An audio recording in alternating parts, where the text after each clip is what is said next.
Congratulations. Your degree in customer service has rewarded you with a remote job at Valdivian, one of the foremost megacorporations of our times.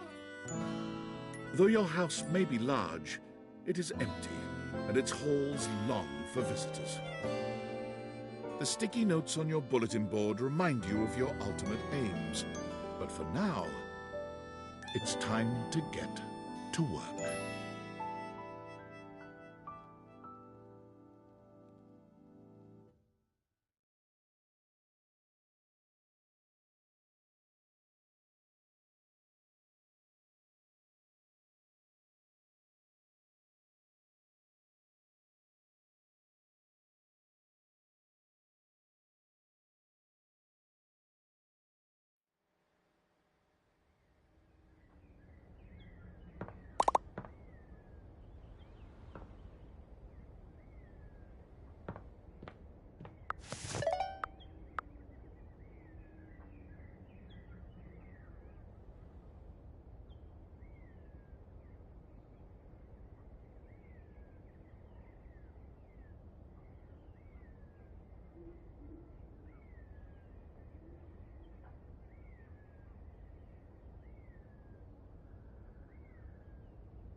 Valdivianites! Happy Tuesday from your favorite Chief Executive Officer, David Most. As you know, every day here at Valdivian is a reason to celebrate, as stipulated in your employment contract. Today, however, is extra monumental, as it's the first official day of our new hire. Please join me in giving him a warm welcome to our team. Out of the 30-ish job applications we didn't immediately burn, yours had the least spelling errors. You're joining us at a very exciting time, and we're all rooting for your success. As it lovingly says on the plaque above our daycare center, Valdivian, our business is family. We're so excited to have you joining ours. Coincidentally, the daycare center has been shuttered indefinitely due to the recent economic downturn. We thank our Director of Child Care Coordination, Irene Thomas, for her inspiring work. Hi there. You come highly recommended. I've heard great things about your can-do attitude. Oh, I can tell. I'm Tom, your manager. But you might find it easier to think of me as a leadership principal guidance associate. I'm not from your town myself, but I have heard great nice things about that specific locale. Seems like you are a customer success strategist. That's wonderful. You should be proud. Customers deserve success, and in a strategic way. What could be better? Okay, champ. I'll let you get to it. Hey, you there? Oh God, don't start. I know you must be bored. Just keep that customer service robot voice on at all times, and no matter how mad you get, never give it back to them. And remember, I might have set you up for this job, but you got it because you deserve it. You literally have a degree in customer service. That's right! Oh geez, here comes my manager. I gotta get back to work. Good luck, okay? You got this. You have new I have a tasks. broken sewing machine.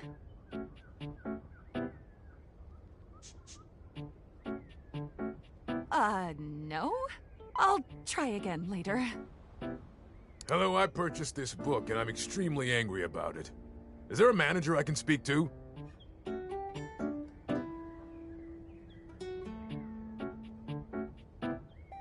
Thank you. Valdivianites!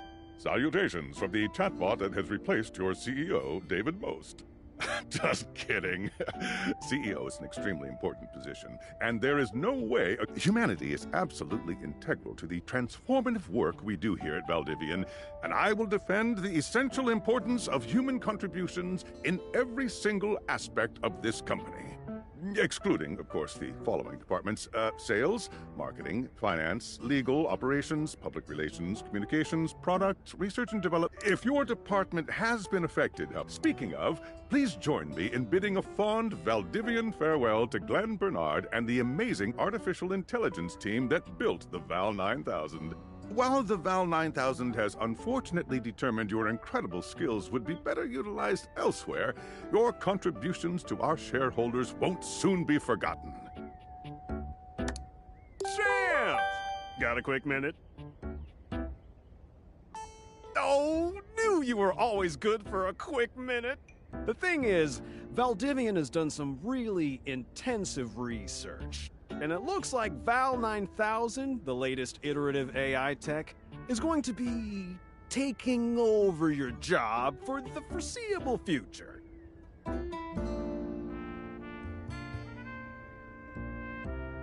I don't think so. So I guess we don't necessarily need you around anymore, but we can't exactly let you go without cause. You and I are in something called labor limbo. We'll be around until we specifically muck things up, which then they can terminate us with cause. So, no muck. I'm over here doing my best too. Keep following the leadership principles and I'll check in with further updates. I ordered this couch, but it popped in on my kitchen is all wet and covered with wet stuff. Okay. Sure. I blew it up and sat on it, and then it popped. Yeah. Oh, yeah. That's the best place for watching TV while fixing my knife. Why don't they ever tell you this? Okay, bye. I am a science teacher, Pronto Palace High School, Go Harridans, and I ordered this as part of a series in which I give students an element to take care of to learn how to be a good parent. This is not cobalt. It did not respond to normal cobalt stimuli.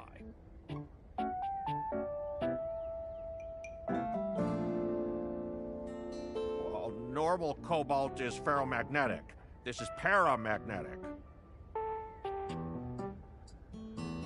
Yes, of course. I have my credentials and have tested top 50% in the country.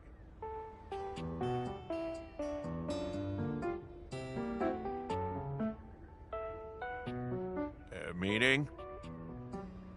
Ah. Hello, my name is Emmanuel, and I have counted precisely 480 paper clips in this box. I would like a refund promptly. Thank you. Yes, every single one. You are the one who is wild to continue this line of inquiry. Your company is the one who is wild to continue blatantly selling incorrectly labeled goods. Refund.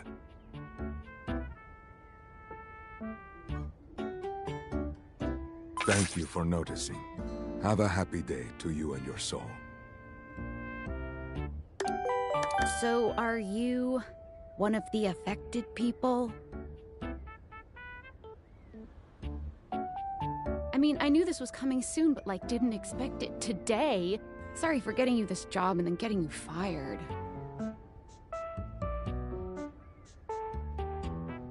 Oh yeah?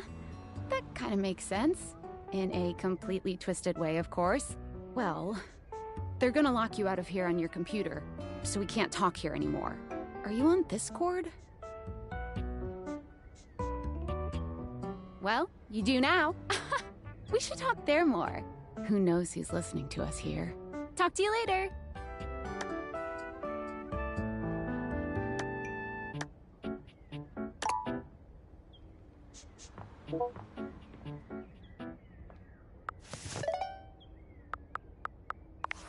Hello. Okay, here goes nothing. Well, that's not important. Think of me as a friendly, yet anonymous hacker. Any second now, you will receive a delivery via drone to your front door. Tell absolutely no one it is in your possession. I will return with further instructions when the time is right. Perhaps.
You're not quite sure how it happened, but there's a smiling, pink-haired stranger standing just a few feet away from you. You don't remember inviting anyone over. You certainly remember inviting someone this cute to your house. Hey there! Your life is about to change. Hope you're ready.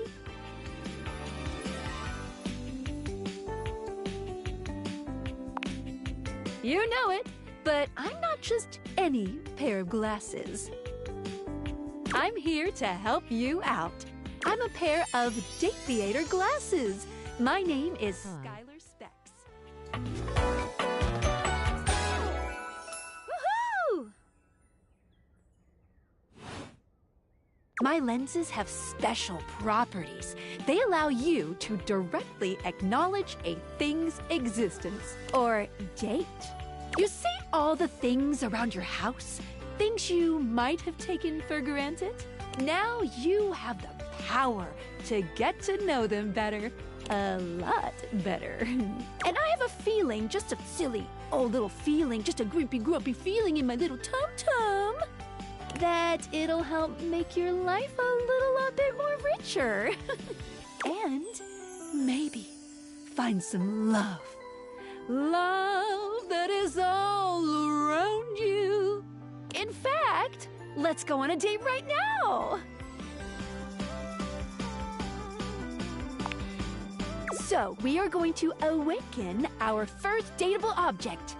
Go up to a door, any door, and shoot some cool beams at it. Yeah, pew pew pew pew, go.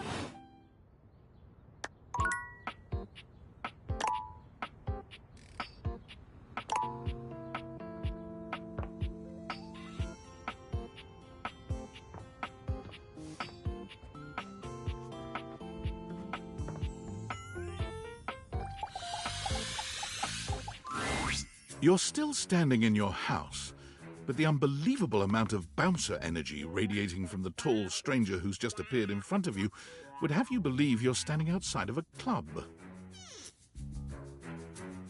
No funny business. I don't want to see those spectacles being used for something untoward.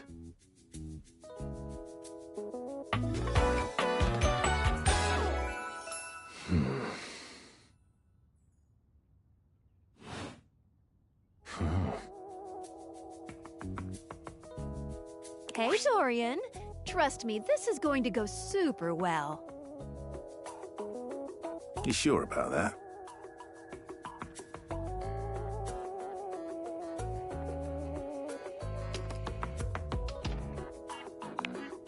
You hear that?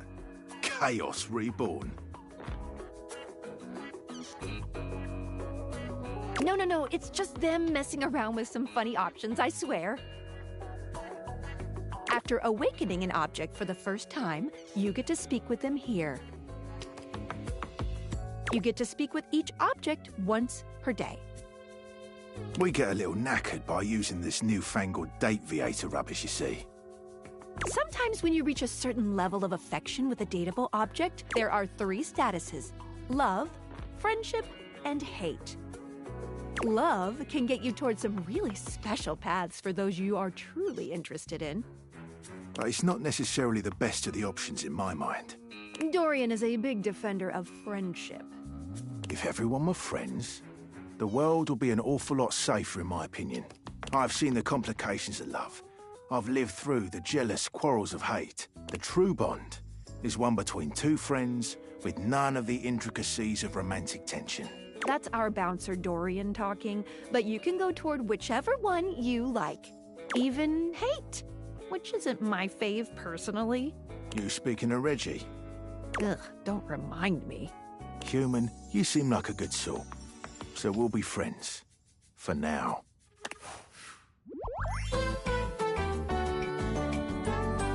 Feels good, yeah? But friendship gets you even more than that. I call it Specs Points. Take a look at this cool personality chart. Number go up.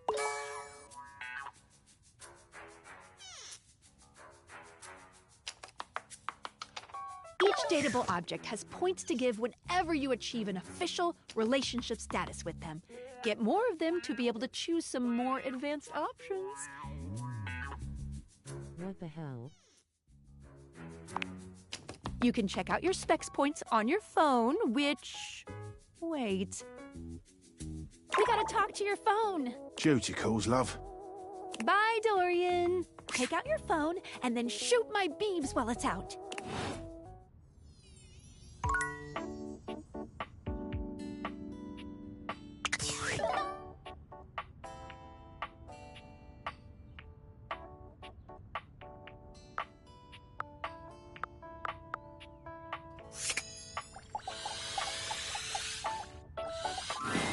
A beautiful stranger with a dazzling smile appears in front of you, shooting you a knowing wink. She turns that megawatt smile your way, and it feels like the sun is shining only on you. Hey there! Ooh, I like it much better up here where I can see your face.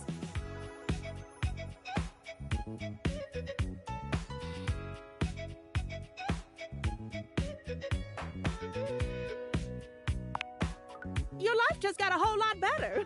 And that's what. Of course, to really enjoy it, you're gonna need someone to show you how things work.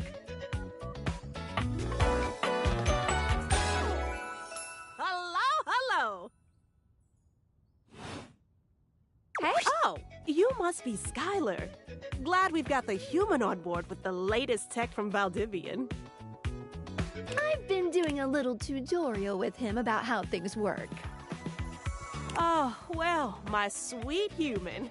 Lucky for you, I've got a gap in my schedule and a soft spot for that lost puppy look. Oh, I mean, I know you well enough, but not that well. Let's see if we click first. Just play your cards right. Anyway, I installed some apps on your phone that are only accessible when you put on your glasses. Bring out your phone, put on the glasses, and you'll see some new ones. One of them is an app Skylar made called the Data Dex. It's my way to keep track of all sorts of fun info about us dateable objects. Because there are a lot of us around this house. Ooh, you know what? Maggie the Magnifying Glass also just dropped a really cool app. Ooh, gotta run! Another call coming in! Bye, Phoenicia! Now, go awaken the magnifying glass in the living room. Which, of course, is conveniently located on its own little shelf next to the piano.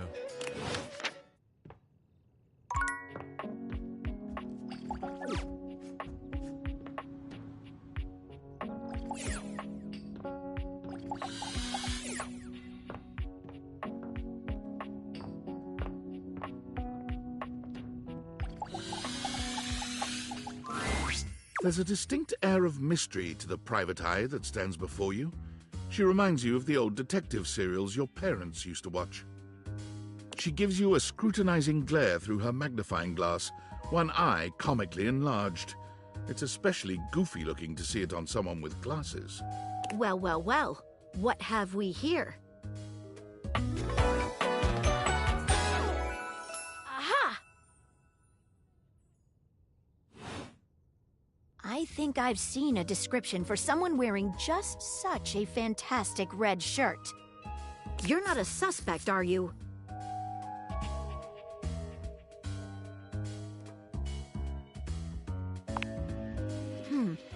Very suspicious behavior, this not knowing.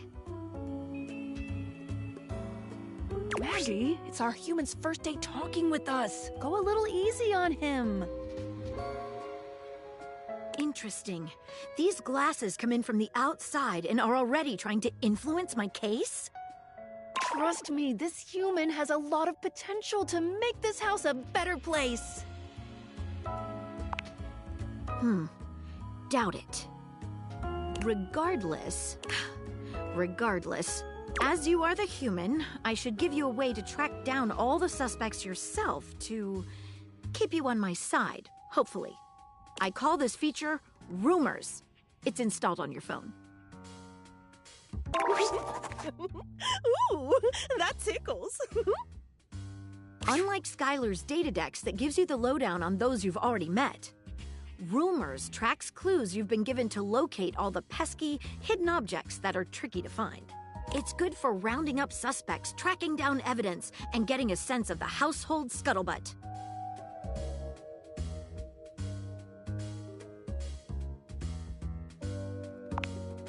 It'll be tough, but worth it.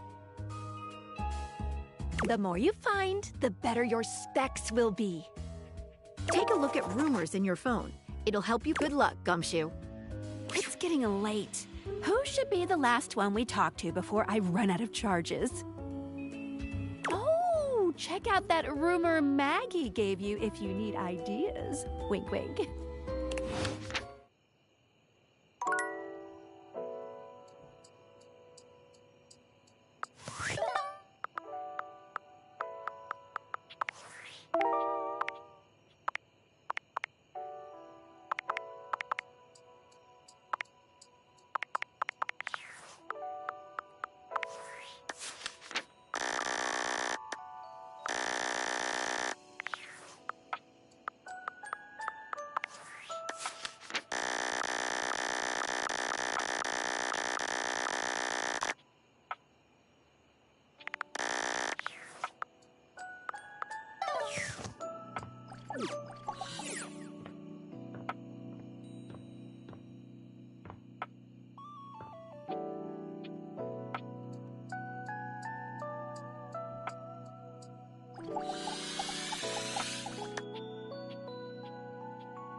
Standing here in your bedroom, you're struck by the realization that it's been entirely too long since you had anyone near your bed who wasn't... Romance the bed.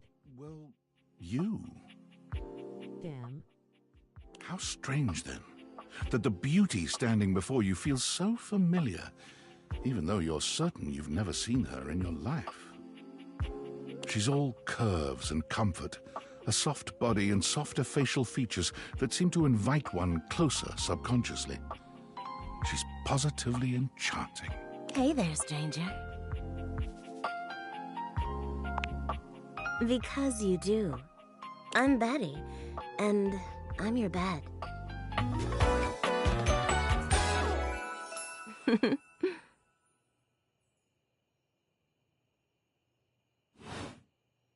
We've been sleeping together so many years, it would be a little weird if you didn't know me, don't you think?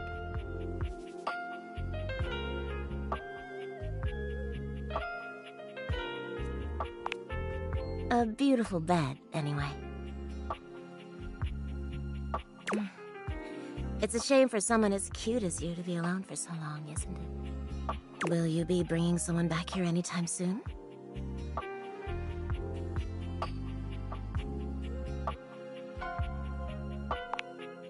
Don't you worry. I have a strong feeling that'll be changing soon.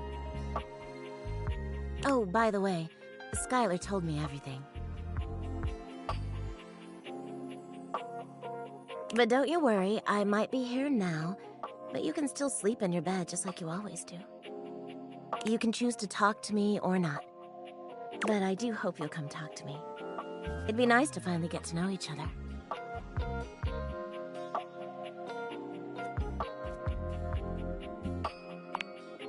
Oh, but I already know you, intimately.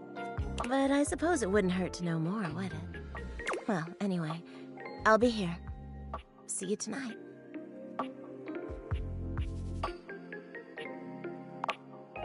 See you then. Sorry I'm late. I took a look at rumors and got caught up in some real head scratchers. We can talk about it later. For now, let's go to sleep.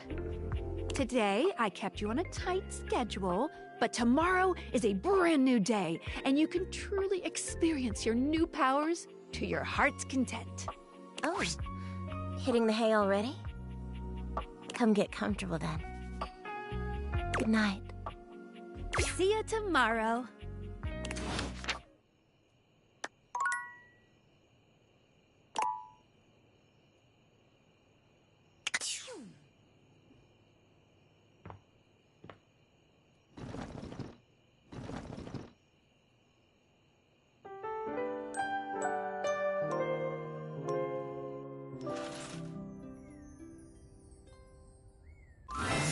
Good morning. Are you ready to start getting to know everyone around here better? Maybe finally find some love? Oh. You certainly can.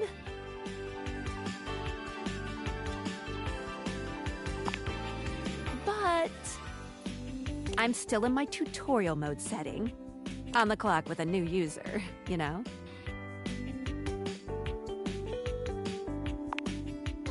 Oh, okay. Go ahead. Thank you. I don't know you. So, if you want to get to know me better, take a look at my app starting tomorrow and we'll see. Champ. Any other questions?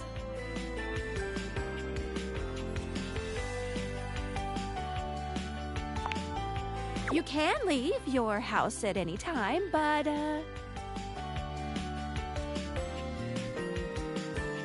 when you do, your journey with me pretty much ends right there.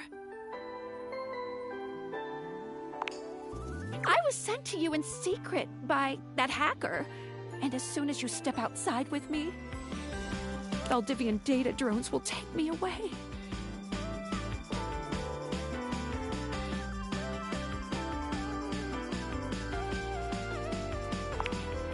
Oh, it's a terrifying thought.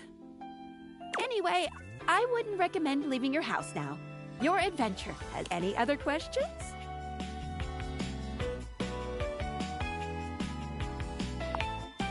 That might be it for this little Date Theaters tutorial. But I think we're gonna see a whole lot more than we ever imagined pretty soon.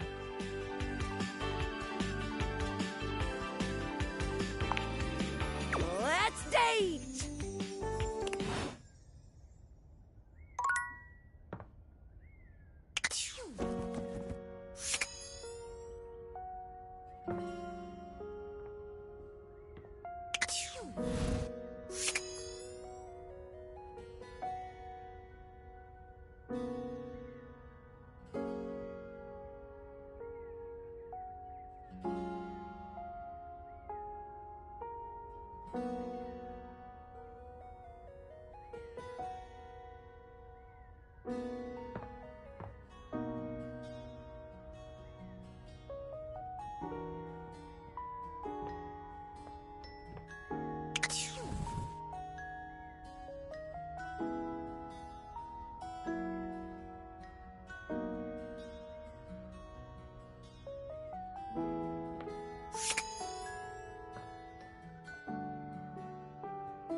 One moment you're looking at your old sports equipment, and the next you're looking at a gorgeous, muscled man dressed in various pieces of sports equipment that once belonged to a far more optimistic version of yourself.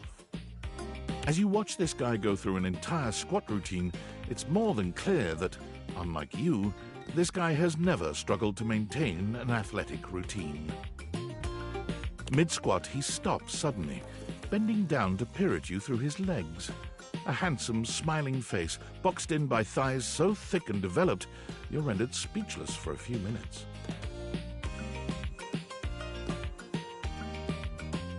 Oh, hey! He sets his weights down, standing up and beaming at you like you've just told him he's won the lottery. It's about time you made your way over here. I was starting to think you forgot about me.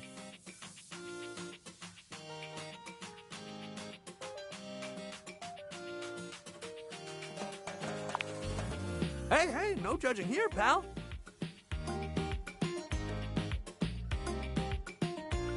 Look, why don't we just start over?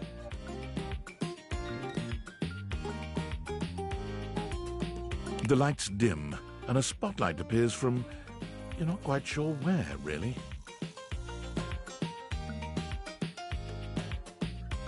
Ladies and gentlemen! Now entering the stadium, the king of the ring, The Duke of Dunk. the jack of all trades, master of fun, Mr. Duncan Dunk Shuttlecock! Oh, hell yeah!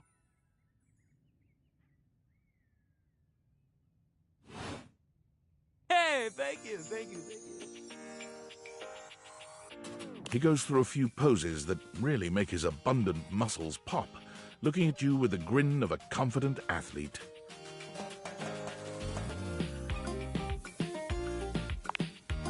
Oh, thank you. Don't worry about remembering all those names. That's just stuff that makes me sound cool when I hit the court. the field. Or wherever I'm playing. Duck is just fine for pals.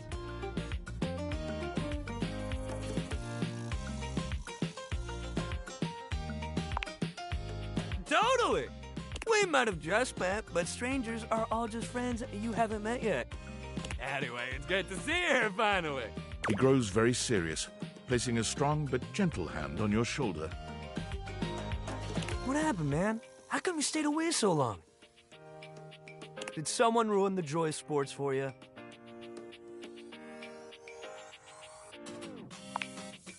Ah, man, I get that. Life is so much sometimes, but you gotta make time for yourself, too. Dunk gives your shoulder one final little squeeze, and then he's slapping you on the back so enthusiastically you nearly collapse. This fine hunk clearly does not know his own strength. Well, hey, no matter what happened before, you're here now! Your inner athlete said, "Let's get it, baby!" And who are we to say no to your inner athlete?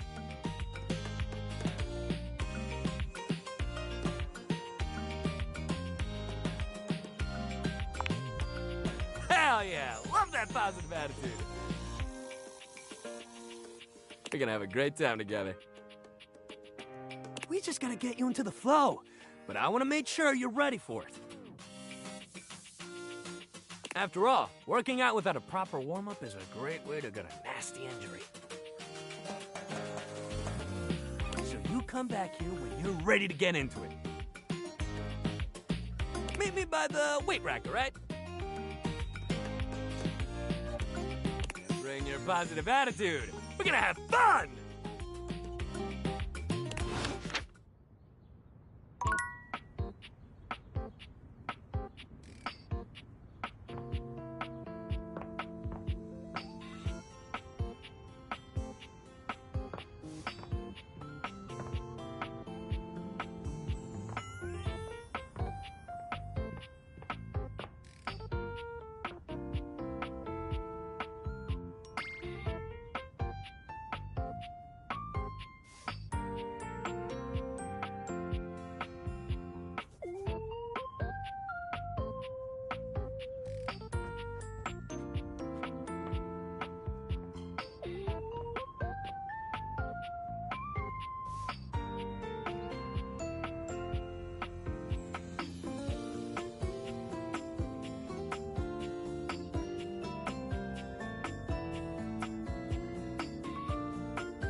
The figure who stands before you has the casual, confident air of someone who knows just what she's about.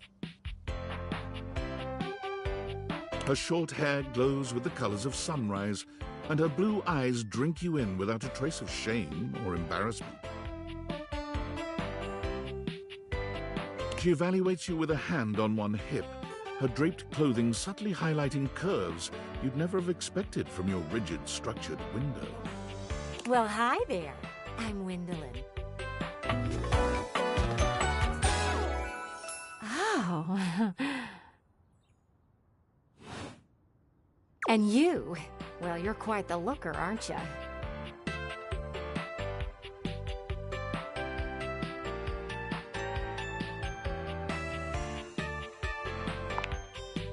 Definitely. You're the one looking out at me all the time. Look, I don't mean to be so forward, but I found I'm happiest when I'm transparent about what I want and what I'm looking for. And unlike most everyone here, I've been ogled by humans for centuries. I have had enough attention on me, thank you very much.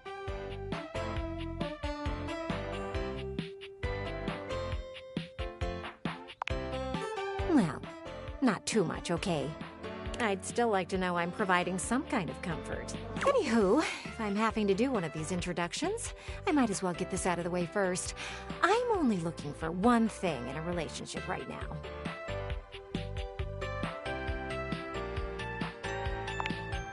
Ugh, perish the thought, swashbuckler.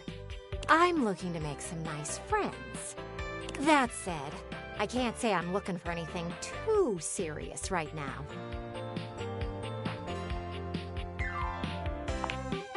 You do? Really? Sorry, I don't mean to be skeptical, but I have a pretty good view from here, and I've barely seen you head outside once. I know there's plenty of fun to be had indoors, but there's so much to do in this world. So many views to see. Even just the simple joy of a night on the town. Yet here you are, taking a breather, same as me, but you haven't even had fun yet. I just want to see you live a little, that's all. Stop watching life pass you by. Enjoy yourself. Kiss someone. Kiss many someones. And then maybe, in between your adventures, you can come tell me about all the fun you're having.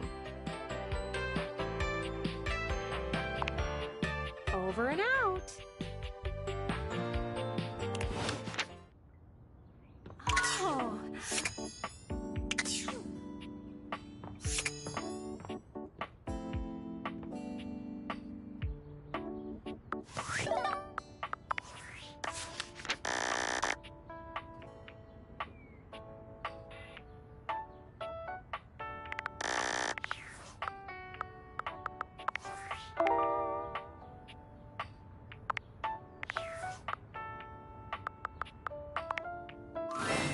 Hey, how's your day going? Forging some new relates?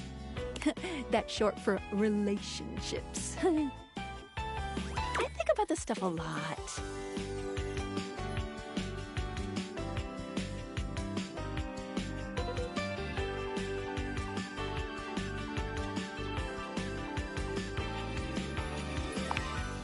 Okay's better than awful. How about a nice menu? I have lots of different ones, all different styles. Here's the main one. Welcome!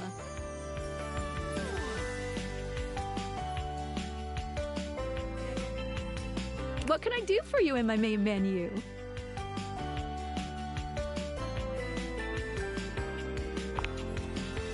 Let's. There's lots I can chat about. Me?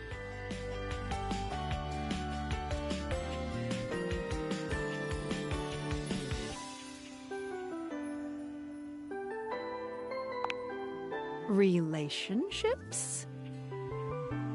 My favorite subject. What do you want to know?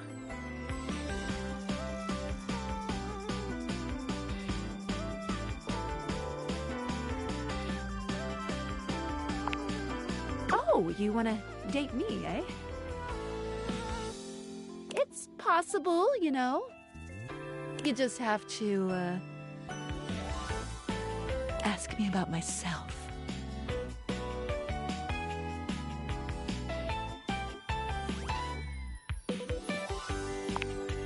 Not in this menu, silly.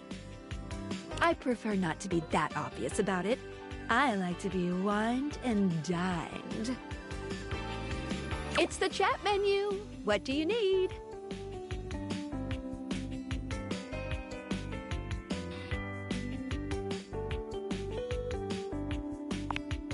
Scoochin'. Anything else? Ooh, that fantastic red shirt is looking rather nice today. Oh, yeah, I'll miss you.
A charming, well-dressed duo stand with their backs to you, peering through the curtains and pointing at something outside that you can't see. They seem quite absorbed in their own conversation. Look over there. Look at that. Across the street. What are we looking at? What do you see, Rod? I see a dog. I see a car that could use a wash.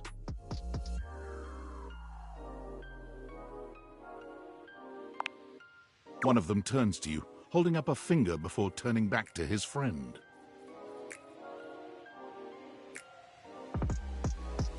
Hi, 1 second.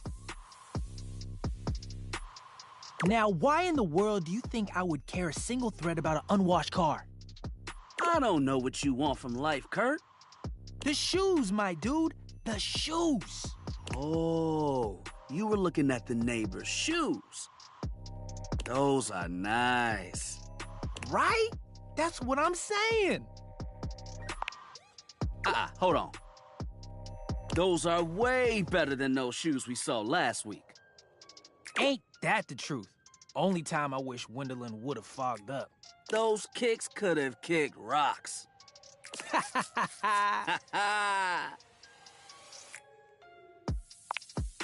What was that about? Rod, don't be so rude. I'm just giving what I was receiving. You'll have to excuse Rod. His tact leaves a lot to be desired.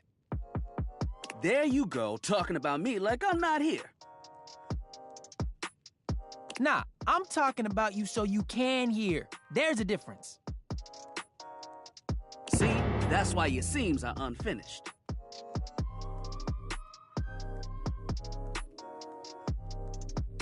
My seams are unfinished. My seams are unfinished? Keep talking. See what happens. You ain't gonna do nothing. You love me too much. Yeah, okay. Don't say that too loud. Everyone else might start believing it.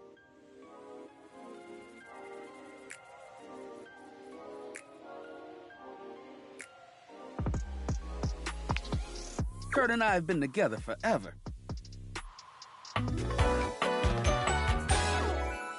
Yo, what up? I'm like his brother. But not my brother. If we were related, you might actually be polished.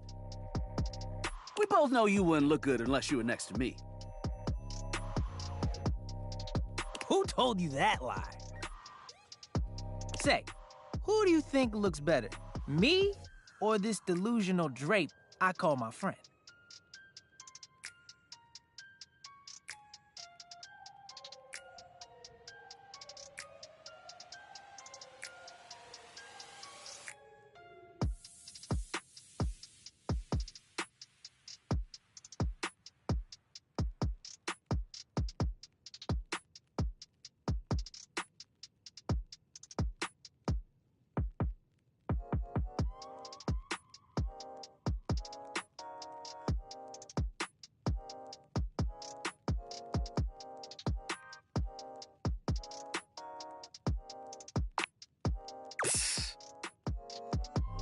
Lame. I know it's me. That's fine. It'll be our little secret. Don't even try to make them lie. They're just trying to make you feel good. I'm the fly one.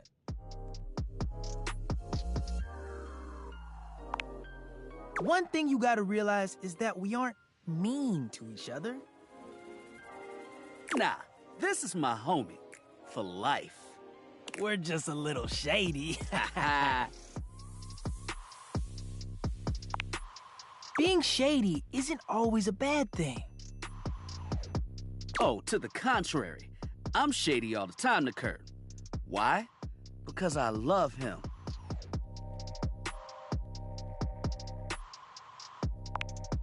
I guess you could say that. Yeah. But we have rules. Oh yeah, you must throw shade appropriately. There are 5 rules to throwing shade. First off, you have to know the person. Sure, you can be shady to folks you don't know, but that is just me. Wait, we made fun of the new mail carrier just the other day.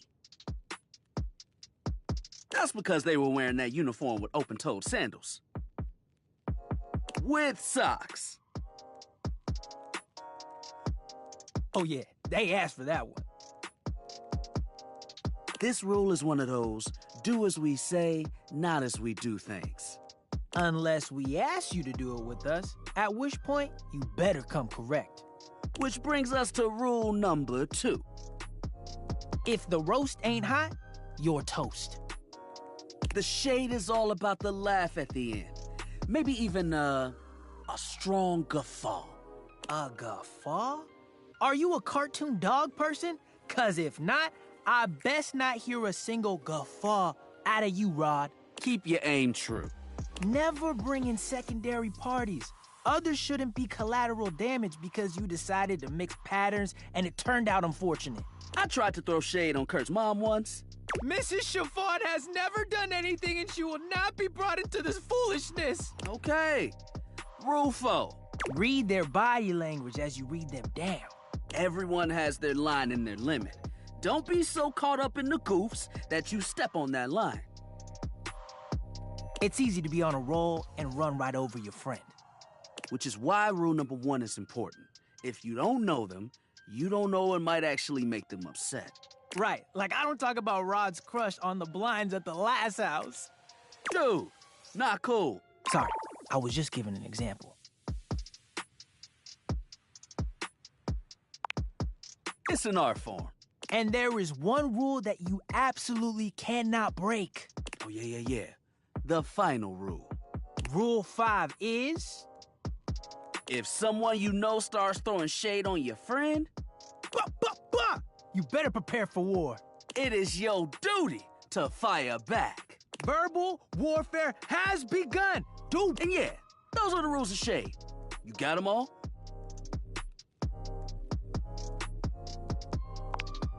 Okay, confident. I like that in a person. If they breathe, Kurt likes them. You act like you're the one to talk. The tree outside sways, and you think it's flirting with you. How can you not be charmed? Have you seen those branches? All right, now, calm down.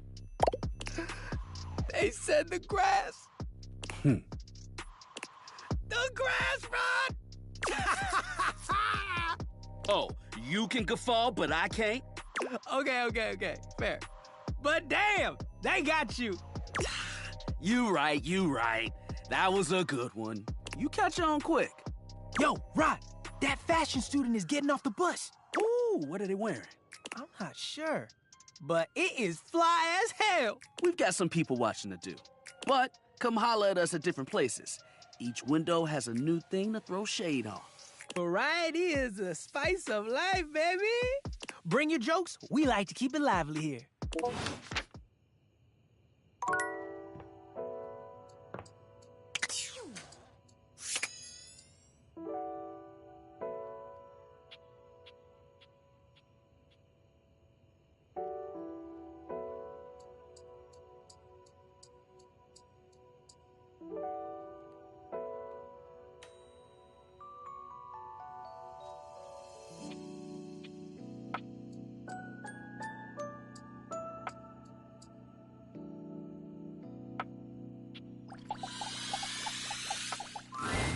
There's something strange about the handsome figure you see standing before you.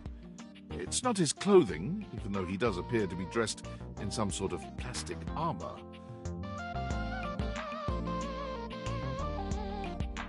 No, it's something about his face. Handsome though it may be, you can't quite place his expression.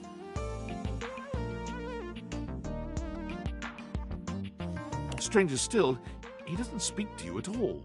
He just stares, his face screwed up in concentration, and his... One sec.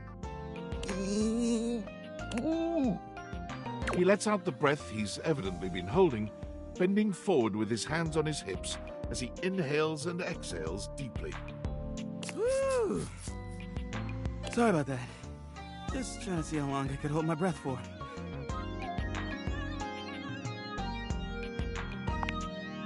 I'm up to 3 hours. All right, now that that's taken care of, I can give you my full attention. Name's Hoover. My friends just call me Hoov, though. What's up? You here to chat? Or is there another incident to clean up? Today was supposed to be my day off.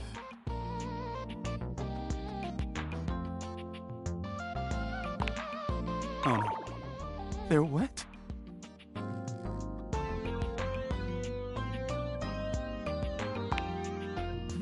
What were you doing with noodles on stairs? They don't belong there. It's not up to me to make sense of it. Just there to be the point of contact on the scene. Guess I'll try to make a little more room in this bag.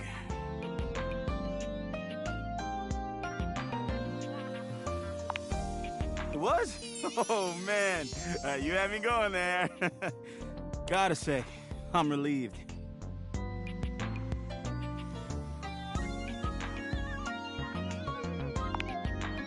That's right. Crime scene investigation. I love my work, but it can be hard to put it away at times. I do tend to keep it all in my bag.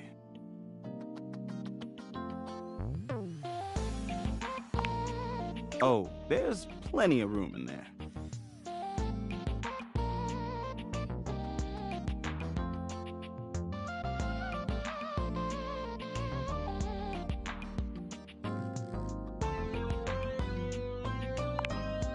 This whole thing? Nah, it's fine. Let's change the topic. Yeah, a bit.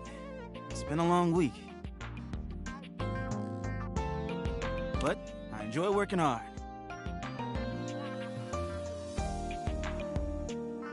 Makes that can of oil at the end of the day taste all that much better.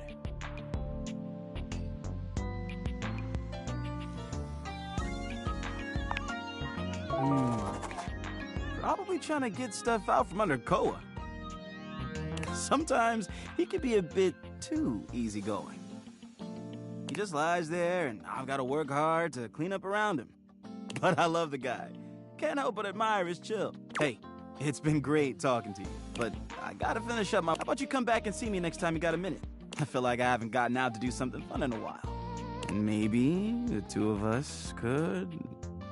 I don't know, catch a game and have a drink?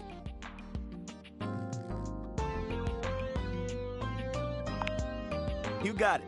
Anything needs investigating, let me know.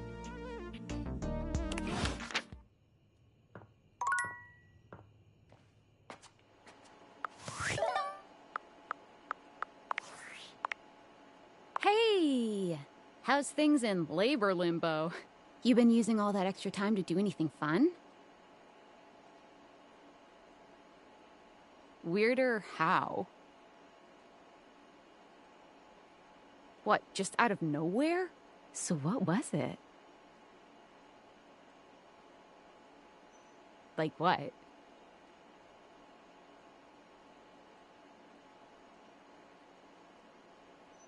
Gajinkas?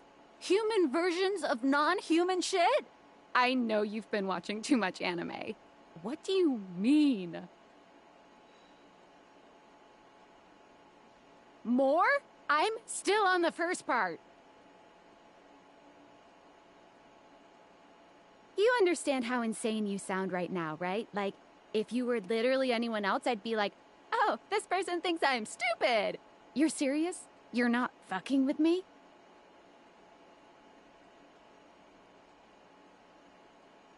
Fuck, I don't know. You seriously have magic date furniture fuck glasses? Date theaters? This is too much. I'm not equipped to process this today. I'm logging off. Goodbye.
The first word that comes to mind as you evaluate the strange figure standing before you is delicious.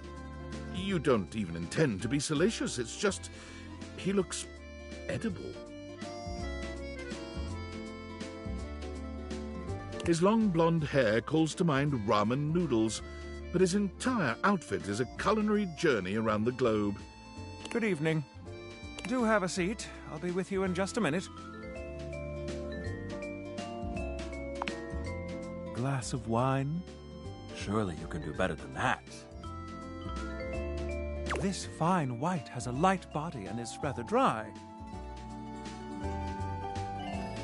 It's quite acidic. I can virtually taste its origins in the eastern Loire Valley. Dare I guess just outside Chavagnon? And as its taste matures on my tongue, I detect notes of honeydew, grapefruit, and peach. And a certain minerality. Flint. Gray salt. Oh, Jose, do I look like I'm eating barbecued prawns? But where are my manners? I'm Mitchell Lynn, food paragon of the perfect and... Salutations.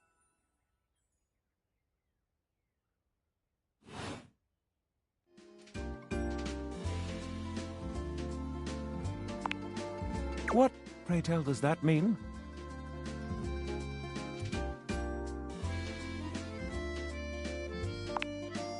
Right. Listen, I'm afraid you've caught me in a bit of a hurry. 3 new spots have just opened up around the house. I'm eager to give them a try and see if they measure up to my... Say, how would you like to accompany me? then I'm afraid this is goodbye for now. Come back and see me whenever you'd like to go out for a bite.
There's a strange rapper standing in your bathroom where the toilet usually is.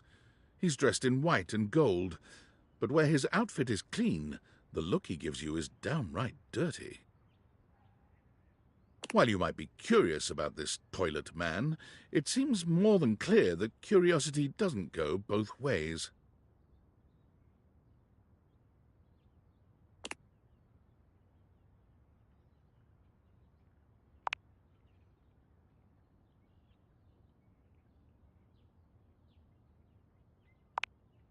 The toilet man springs into action, raising his hands to his mouth as he begins to beatbox.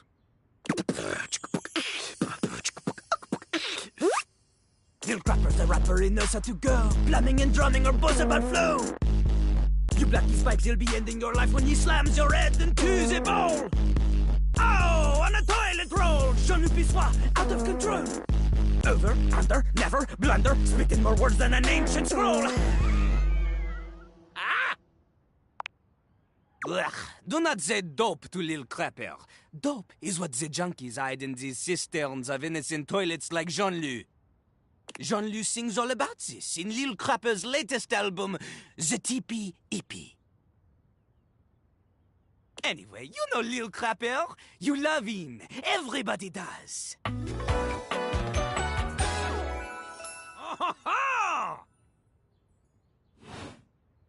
You come to hear his beats, or maybe you ate the pizza.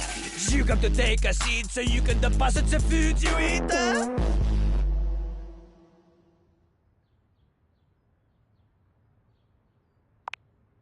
He's like a bidet on his spitting the truth, going down quicker than gin and vermouth. They call him a potty mouse, letting the naughty out, but that's a way to appeal to the youth. It is not nice. It is the best. Because Lil Crapper is... You want to be like Lil Crapper? You want to meet him on his level? You want others to love you like they love him? Impossible! The ladies love nobody as much as... In fact, it is not just the lady asses. Lil Crapper accepts any ass. He is not picky. He accommodates. But some do not accommodate. These are the people he has no time for. Those who don't understand his syncopated singing, they do their business, they leave, he does not talk to them.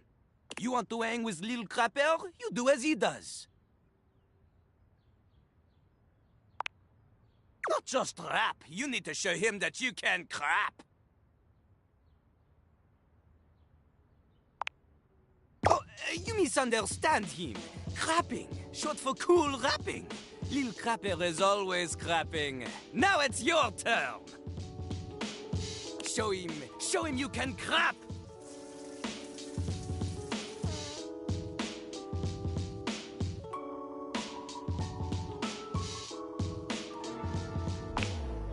Jean-Luc makes a dismissive gesture. That's their problem. Little Crapper, he is ahead of the curve. He is a wordsmith, eh? He is like Voltaire, French, and smarter than you. On a related note, Voltaire was my number 2 pick for my nom de plume. Not from Lil Crapper.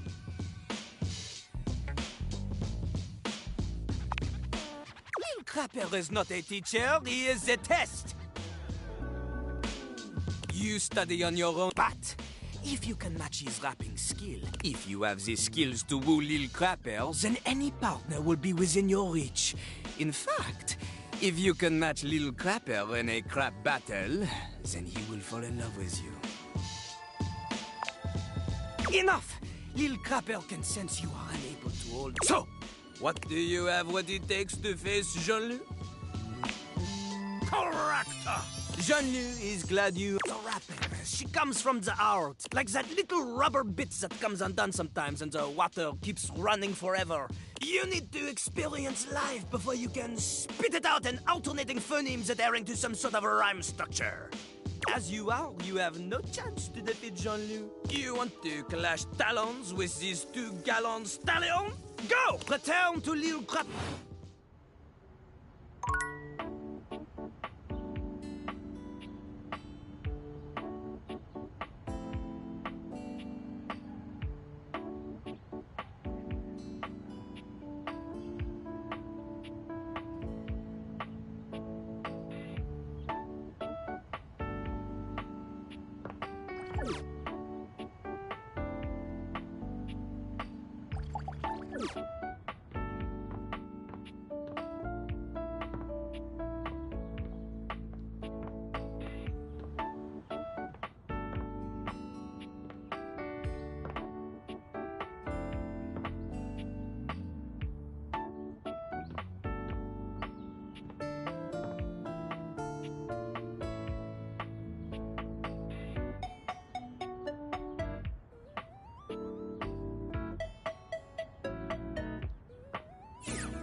Normally, when you aim your Dateviators at an object, you see one personality only. But this time, there are 2. And they're so engrossed in a hideous argument, they don't even notice you've arrived.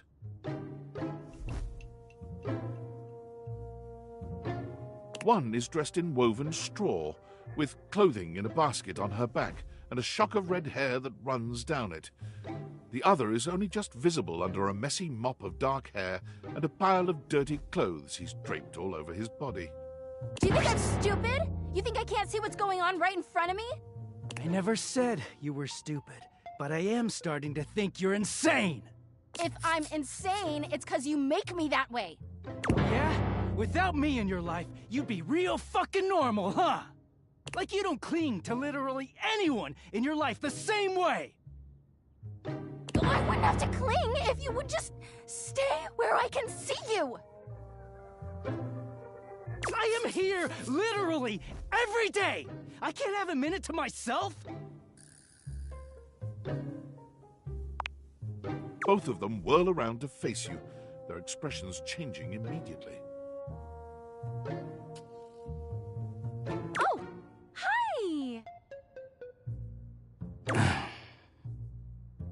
I'm sorry you had to hear that, but please don't worry, it's fine. Yeah, just fine. The energy in the room may have dampened, but there's still a thick tension in the air. We're not pretending. We're just as strong as ever. Yeah, strong. Oh dear, we haven't even introduced ourselves. Though, Durkee and I know you well. Please don't call me that in front of other people. You're so cute when you get assertive, Durkee. Anyway, I'm Harper, and I'm your laundry hamper. Oh.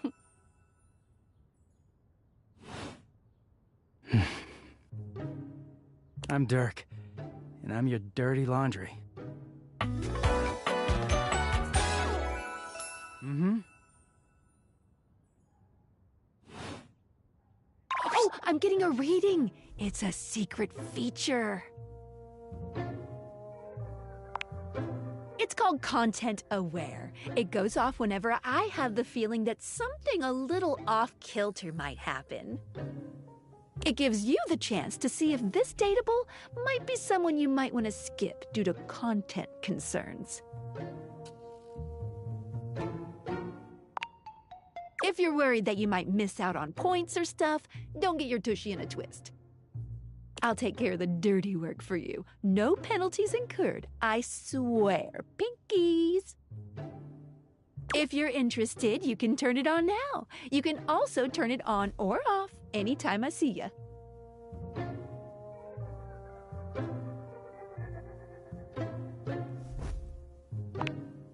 These datables have some subject matter that might be troubling. PTSD, violence, stalking, manipulation, domination, mental health issues, addiction, and many more. If you want a gentle warning when something approacheth, I'd recommend you turn it on.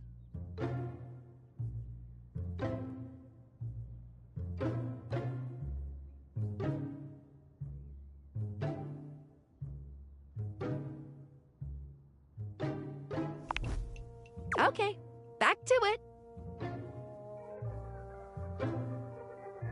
He is a very dirty boy, isn't he? Harper. Harper stomps on Dirk's foot, beaming all the while. Dirk grunts, but says nothing. Anyway, that's us. You could sound a little happier when introducing us, Durkee. Do I not seem happy? He looks at you, stone-faced. Every minute with Harper is a non-stop party. Harper's smile grows strained. Well, someone around here's got to try to put a happy face on things. Durkee broods all the time like he's fucking Batman.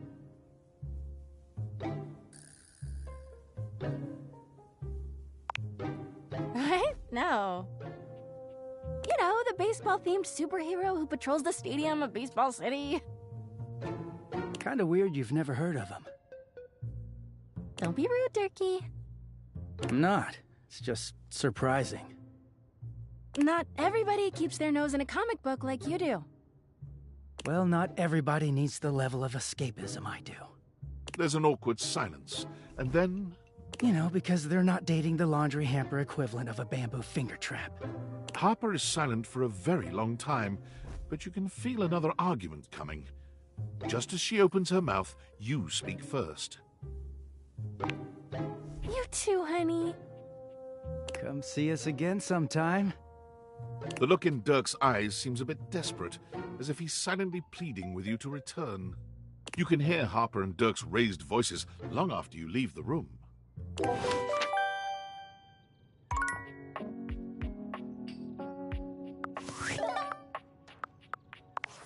Valdivianites! It's me, your CEO, David Reginald Most.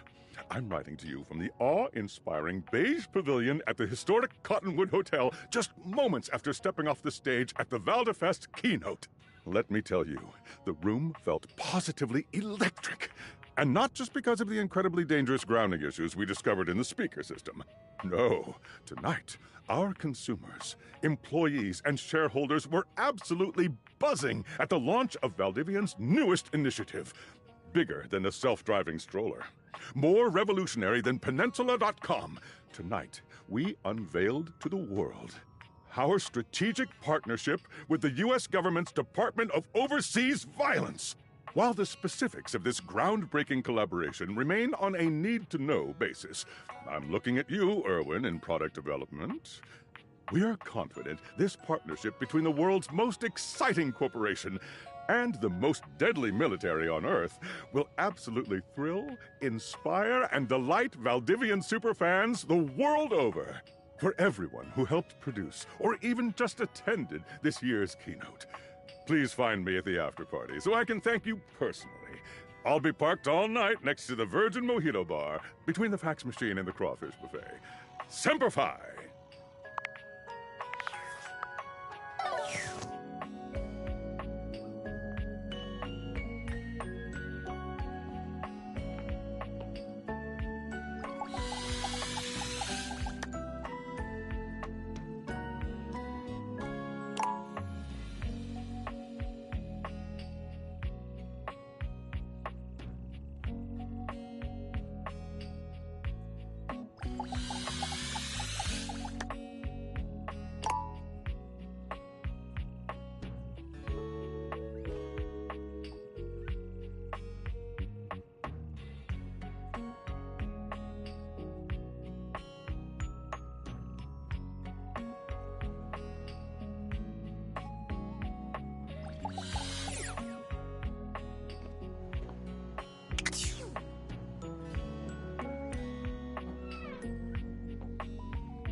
It's not all that surprising that your towels would have a look that one can only describe as fresh out of the shower.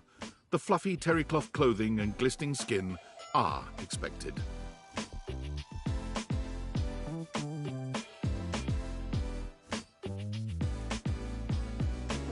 What you did not expect to see, however, was a six-pack you could do your laundry on. Wait, hold still.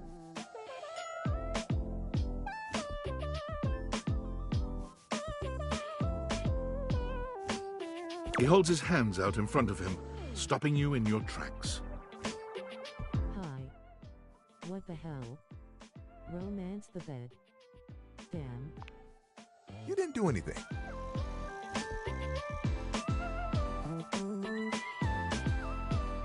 He backs away from you, slowly and carefully.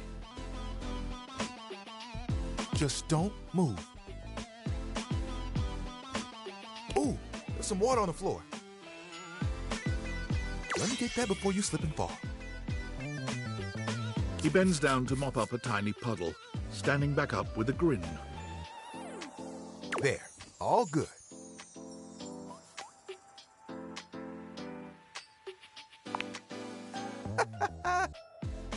Some might say that I saved your life.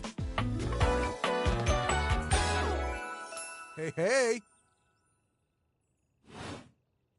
Did you see that dude?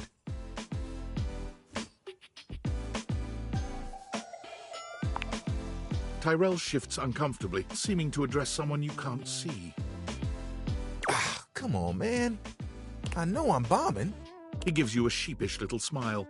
Don't mind me. Just talking to my... No, faster. Like Towel Buddy. Well, it's whatever I fold it up to be. But today, it's a swan. He holds out a small swan-shaped towel for your inspection. It's quite... I can get a bit bored is all. Yeah.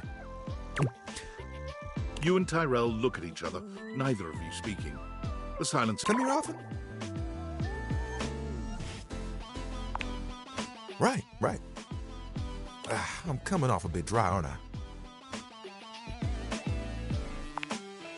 Not after so little time. Can I just start again? He extends his hand to you, and when you take it, he gives it a firm, confident shake. I'm Tyrell. If you got a spill, call me and chill.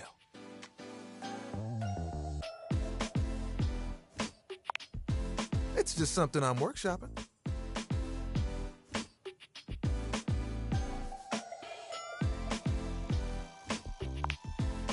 Phew. Ugh. I'm trying too hard. Spills happen every day. No big thing. But for the big jobs, I work with Washford and Drysdale. But I work pretty independently, you know?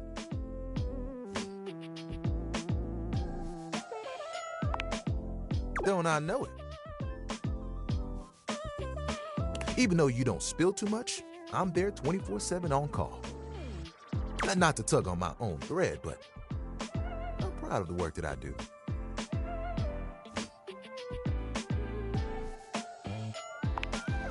I mean, who doesn't? There are things I want to do, but my job is important, you know? Those spills ain't gonna unspill themselves.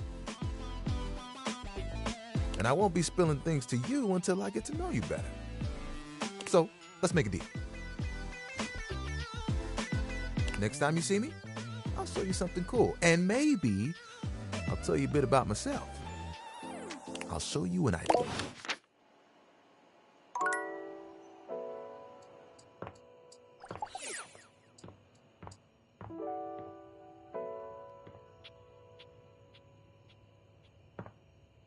Hi.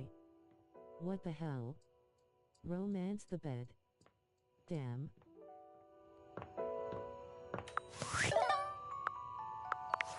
Impressive news out of Valfest. Really too bad that particular partnership is about to hit a rough patch. But then David's never been great at partnerships. I see you've had the opportunity to test out the prototype. I have remote access. Allows me to analyze the back-end system data.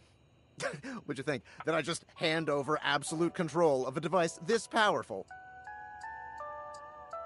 I'm enormously grateful to you for concealing the prototype, and I'm sorry I dropped all this on you so unexpectedly. I know protecting it is not a responsibility you asked for. Maybe not even a responsibility you want. But I had no other choice. Every other Valdivian employee's allegiance was unknowable, except you. I knew you were trustworthy. Your private HR record said as much. Anyway, it's not safe to talk. I will return when the signal is secure.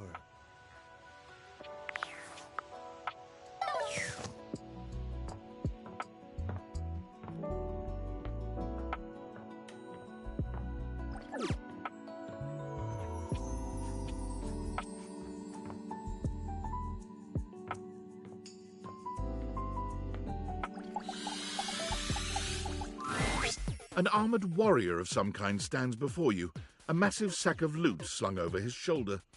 He greets you cheerfully, something about his smile and tone reminding you of your own customer service voice at work. Hey there! I'm Michael Transaction, but you can call me Mikey! Congratulations! Thanks for your purchase of the Date Everything Luxurious Edition! Your purchase gives you exclusive access to new features never seen in the game before!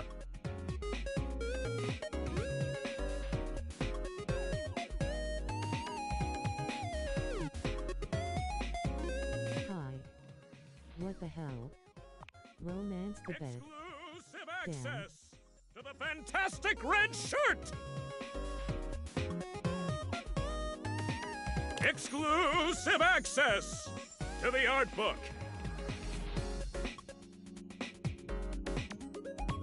Exclusive access to the soundtrack. Exclusive access to phone backgrounds. Exclusive access to Lucinda Lavish.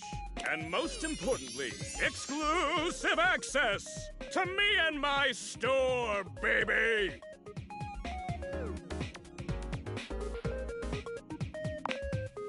Mikey likey! Unlocking access to me means that you gain access to the Date Everything Loot Box! Each day, you can pull me up to 5 times for my Extreme Bonus Armor!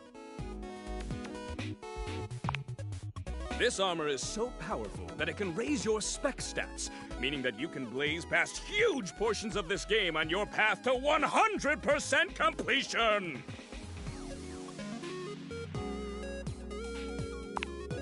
Then you'll love pulling for my armor regardless! It's fun! You can pull for my common boots of true presence. They have a high chance of being pulled. Or you can pull for my epic gauntlets of stardom. They have a small chance of being pulled. Or you can pull for my legendary cuirass of unwavering magnetism. This extremely rare piece of cosmetics has a tiny chance of being pulled. But it does exist!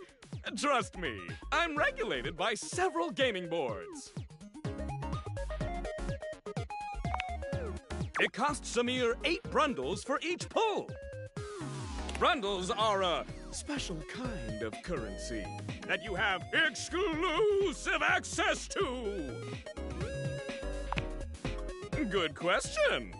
In order to get your hands on some brundles, you have to spend money. You get 5 money per day. Save up for big pulls. You're asking those thinker-type questions.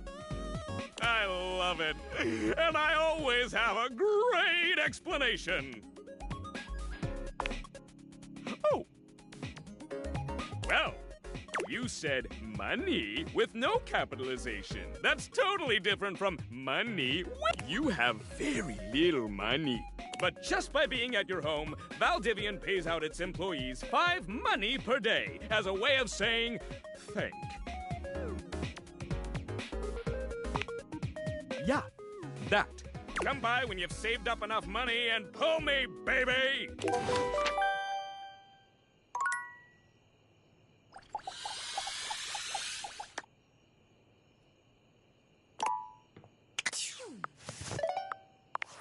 Valdutiantites! Yo, it's your boy, David Most! Coming to you live from the best virgin mojito bar ever. Like, this stuff for real is legit so good. I've had like 12, and I feel amazing. Can't believe there's not any alcohol in it. JH19! Hey, did you guys see how dope that presentation was? We rocked that! Like, people keep saying we're in dire financial straps and need urgent restructuring. Even my dad was like, you're gonna get smoked by your top competitor, Bitewave. Dead ass. And I'm like, okay, Dad, if you like Bitewave so much, why don't you marry them? But does Bitewave have a contract with the U.S. government? No. I just want to say I love you guys, but not Franklin. Don't love or miss Franklin at all. You hear me, Franklin? Night-night, nerds.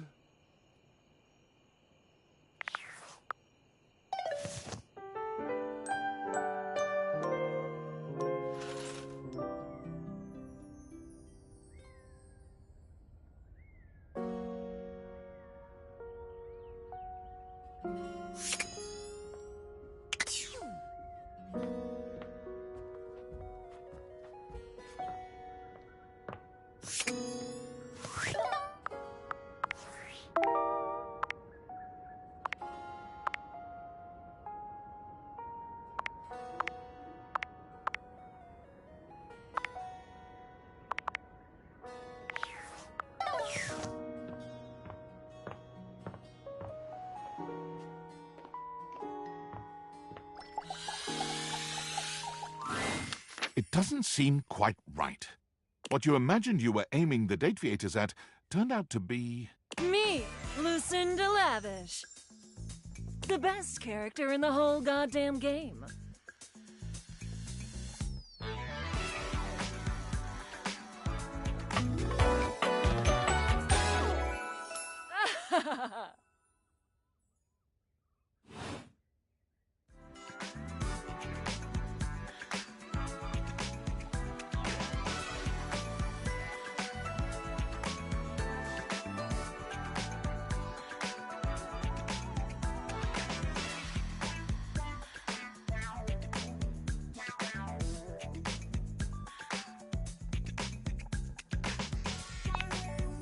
Damn straight. Watch this!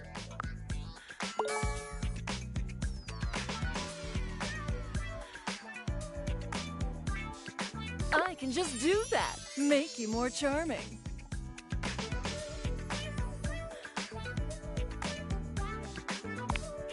You know it. But you'll have to earn it. Honestly, though, it's just because I adore that fantastic red shirt you're wearing.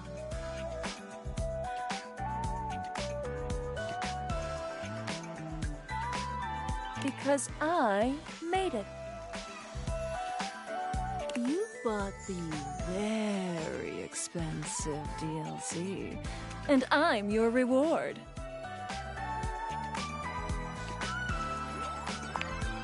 And so I'm the character that's worth the most.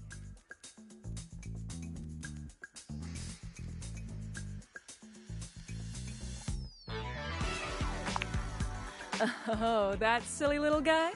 You think he's really who people buy the DLC for?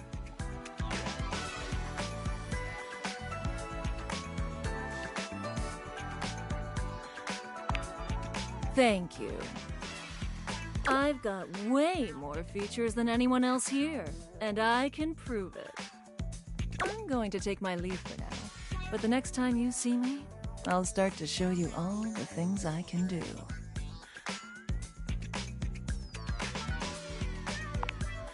Yeah, duh. And as mysteriously as she appeared, she was gone.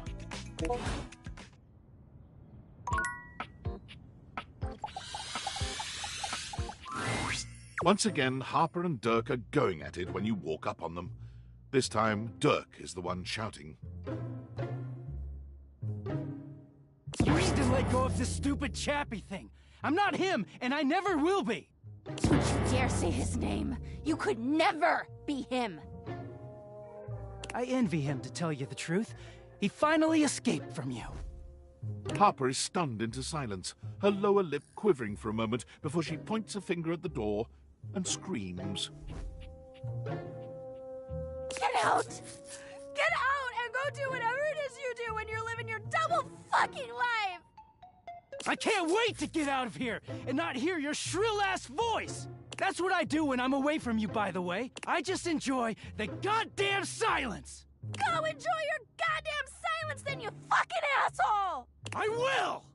Dirk stomps away from Harper, stopping for a moment to look at you. He puts a hand on your shoulder, leaning in but still speaking loudly enough for Harper to hear. Get away while you can, buddy. Don't let her get her claws into you. Trust me on that. He walks away, flinching as Harper lets out a frustrated scream.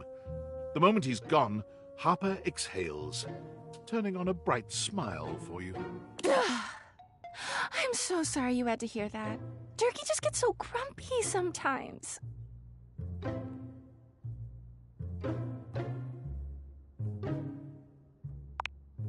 I do. But you know, I'm just so soft-hearted. I always take him back. You seem like someone who gets relationships. I've been thinking a lot about my relationship with Durkee lately. You'll listen to me, won't you?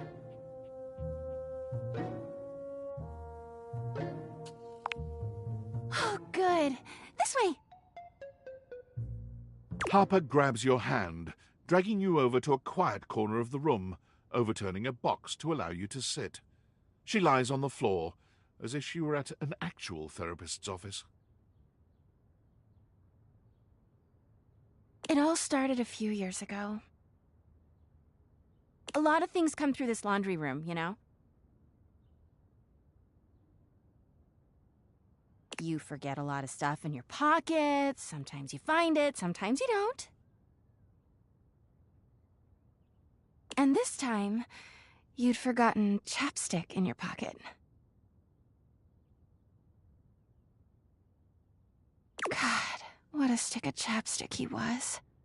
His name was Chappie, and he had the softest lips you can imagine. We spent weeks together. It was a real whirlwind romance.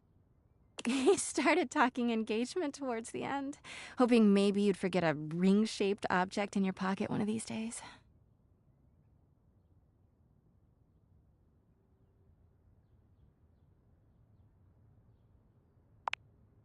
Well, you found him again later, but I'm jumping ahead.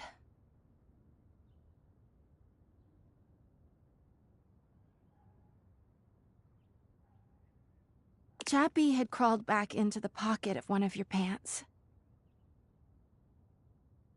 He liked the dark. It made him feel safe. Harper sniffles, growing silent for a moment. When she speaks, her voice is filled with emotion. And then you washed him. Washford and Drysdale brought him back to me. I'll never forget it. He was melted.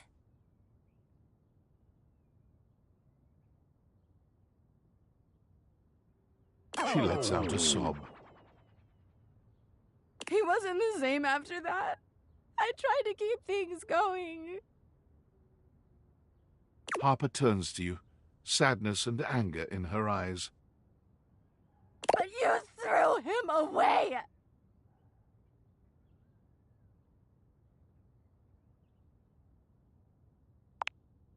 That doesn't make it better! Anyway, ever since then, when Durkee gets washed by Washford and Drysdale, he leaves. And when he's up there in your closet, he pretends he doesn't know me.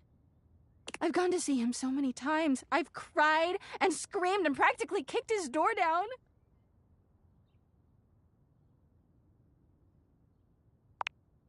Don't ask me. I know that Durkee is cheating when he's up there. He calls himself Clarence and acts like he's so cool and above everybody else. Tell the truth, Durkee! I know you and those Hanks are getting it whenever you're up there. And he's got a stream of objects coming in and out of that closet. I know it! Good! Everyone's always like, oh, how do you know, Harper? How are you so sure? She taps her temple. Hamper's intuition, honey. I know how nasty he is. I know he can't go that long without getting some. Anyway, I've been thinking a lot about our relationship lately. Obviously, I've done nothing wrong and never have. But I just love my Durkee so much, even though he hurts me so. I just don't know what I should do.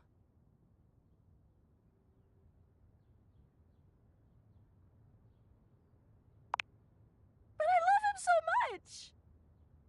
I just can't do that. Well, I guess I should go. Durkee could be doing God knows what out there. I gotta find him before he cheats on me. She sits up, smiling cheerfully. Thanks for listening. I feel bye.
A distinguished beauty greets you with an elegant wave. You never really thought so many hard corners and angles could be soft and graceful, but she's really selling it somehow. Oh, hello, dearie. Mind your step. I'm getting a bit creaky in my old age. I'm working on it, mind you. I'm Stella, your quickest way up and down between floor and ceiling. Airway calling.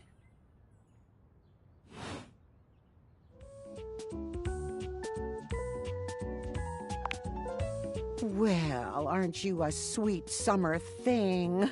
I appreciate the sentiment. Still, one step at a time, all right? Just in case. And step and step and step and step. At least, that's what they say. Just take it step by step. By step.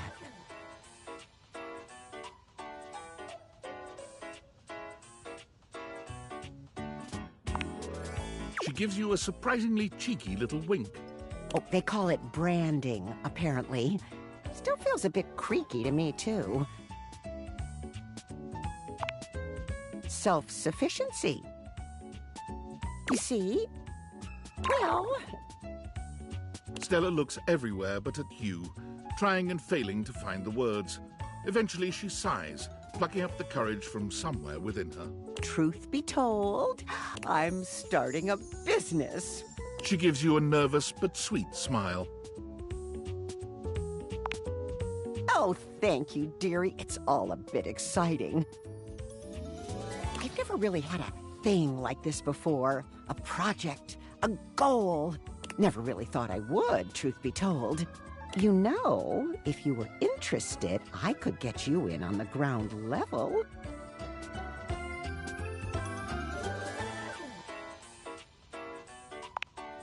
Oh! Stella looks almost touched. Really? No one's ever said that. Well, now I'm all a bit frazzled. Sorry, dear. I'm very grateful. It's just, I've not gotten this far before. Let me check the booklet. I thought I had it locked down, the script. They tell you what to say and how to say it. Problem is, I haven't the darndest charisma for it. Stella Steps to Success. How to sell that sale and change your life, generate passive income and financial freedom, all from the comfort of your own home. Stella pulls out a pamphlet from deep in her bag. I memorized that part at least.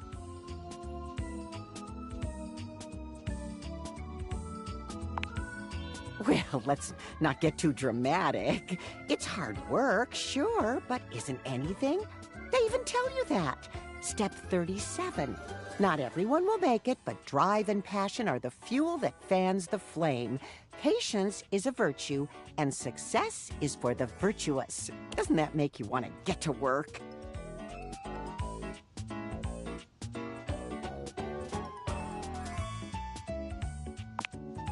Yes, actually, it does. Make something of myself. Oh, I really have gone off track now, haven't I? Booklet or not, this is a mess. Look, dearie, I'm so sorry to ask, but could you... And there are really a lot of fancy words to learn. I'll throw in a free sample. Gotta get rid of them somehow.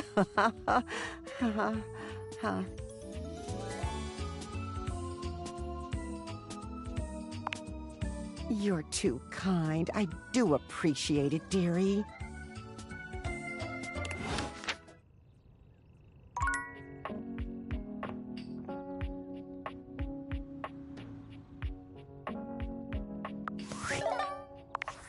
Based on how plastered David was in his last Most mail, he must have finally discovered the prototype is missing. He'll sober up soon, though, and when he does, he'll stop at nothing to ensure its retrieval. If he fails, he'll be at the mercy of some very powerful people. He'll never allow that.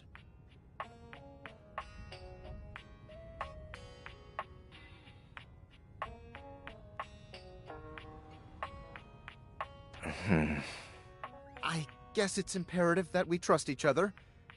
And I've been asking you to trust me without being fully transparent. I know all this because I created the Dateviators.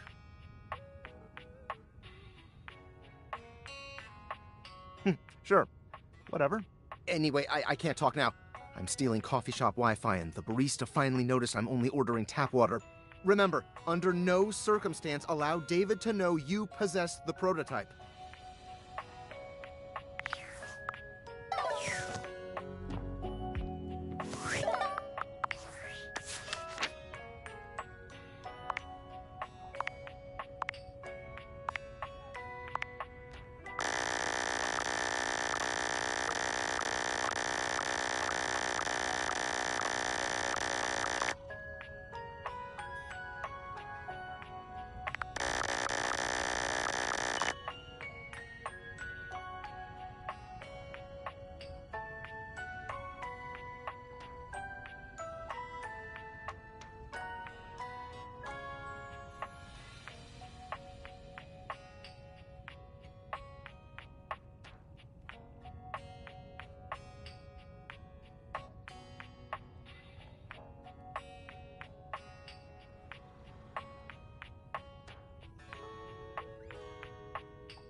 The game console turns on. Team 17. Sassy Chap Games. Moon Surgeons. Resurgence. This has to be the most immersive video game you've ever played. Your in-game companion is an absolute stunner, but she doesn't leave you much time to take in the sight of her.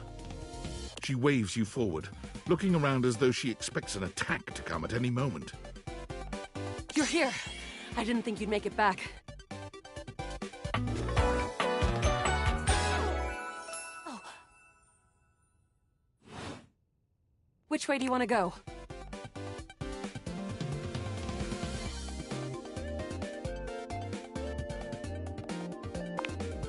Of course we've met. We're in the middle of a huge battle for Regolith on Colony 16.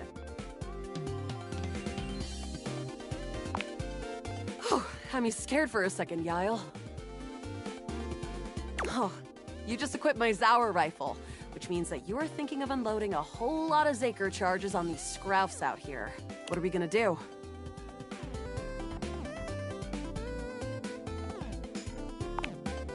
The Zork! Eat Zaker, worm!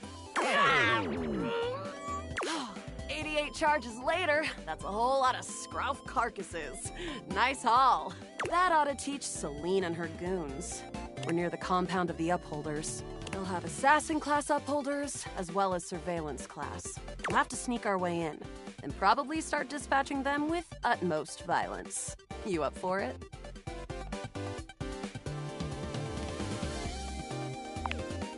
You're right. I'll put on my +5 shadow suit. It'll help us get through the sensors in there. Upholder tech is nasty. I found an entrance on the dark side. Should be an easy way in if we just follow the marker on the map. After a short walk, you find yourself standing in front of a bullet-ridden metal door, way out in the... This is the entrance I've never seen anyone use. With my chalk-picking skills, we'll have this open in no time.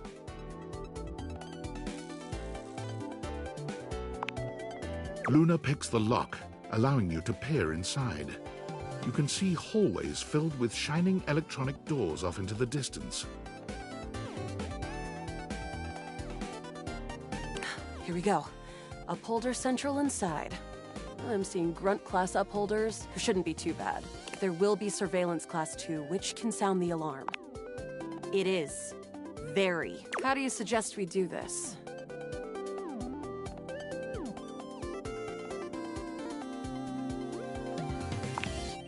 Let's light this place up! After merely a few charges springed from Luna's rifle, the corridor is absolutely swarmed with guards. Ah, bits, we've got... Drop your weapon! Cease! Cease! Cease! Eat plasma, drites! The battle rages through the halls as you and Luna drop guard after guard. There you are. Oh no. I can't see them. I can't move. You can't quite tell what's happening, but a vast laser peeks from around a corner and engulfs Luna's stiffened form.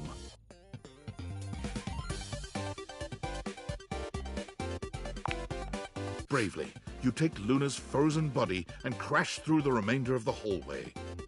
Once she is removed from the power of the strange weapon, she hangs limply in your arms for a moment, enjoying the ride.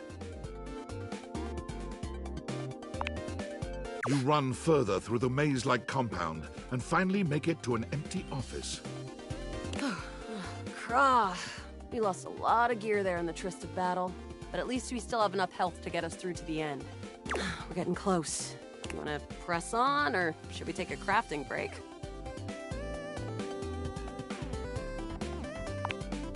Let's go. You and Luna make your way through the final threshold and stop right before the entrance. Oh no, the horror of it all. The way opens up into a large regolith cavern, but perched high on the crane next to a large glowing blue crack in the regolith was a well-outfitted spacer who looked... You came just in time for the festivities to begin. Celine Moonrise, prepare to die! Luna, you'll never take Crescentia's power. Yes! Oh, what's wrong with me? The glowing crack seems to swell. You charge, bitch! The blue deposit of moonrock erupts, and from the crack, a monstrous creature bursts forth. Crescentia! Go!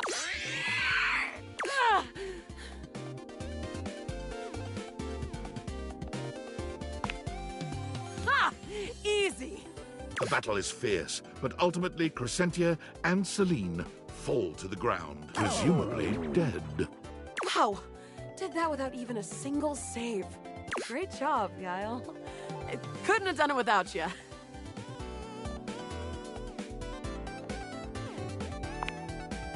Well, I'd love to be friends with you. Even though it can be dangerous out there in Novaya Moskva, having a real friend by your side means you keep your KD ratio way... Well, come back anytime and let's play again.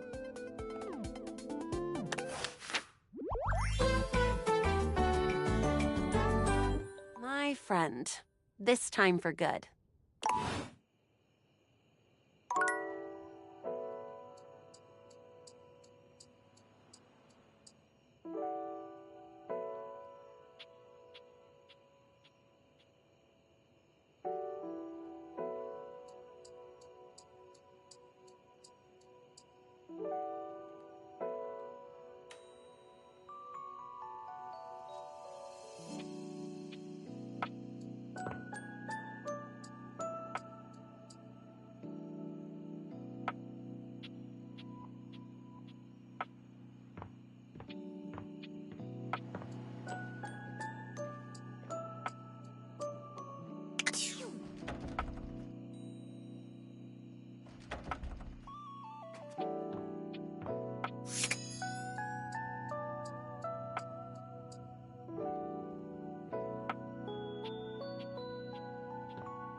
5 handsome himbos in colourful jumpsuits are flexing and chatting animatedly amongst themselves.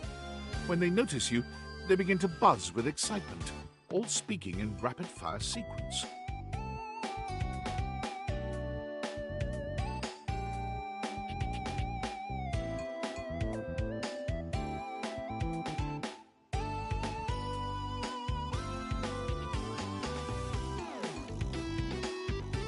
Yo, check it! Quick, dudes, clean up the digs. We got company.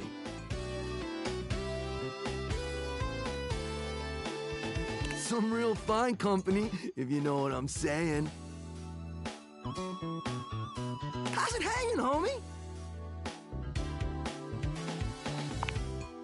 Word. Oh, that's facts, amigo. Well, what are you waiting for? Slide on in here and take a load off. And, anything else you want to take off? Welcome to the Extremist Dojo in the Pad, the perfect place to sit back, chillax, and recharge your bats. Hell yeah!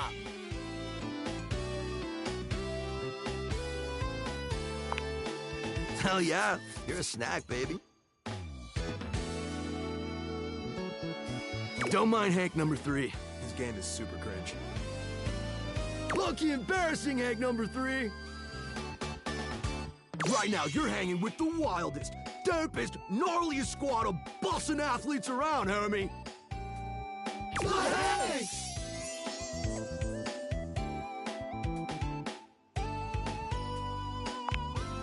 Yeah.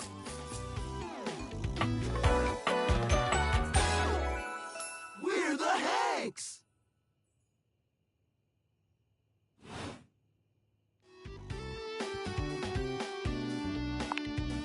Numbers are kick-ass! The Hanks all stand in formation, each of them striking a unique pose as they introduce themselves. You get the distinct feeling they do this often.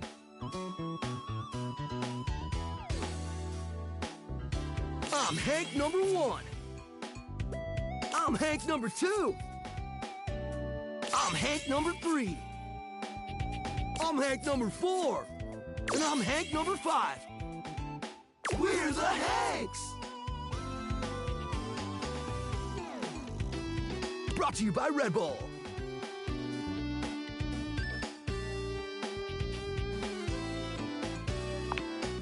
Nah, they're the Hankies. We're the Hanks!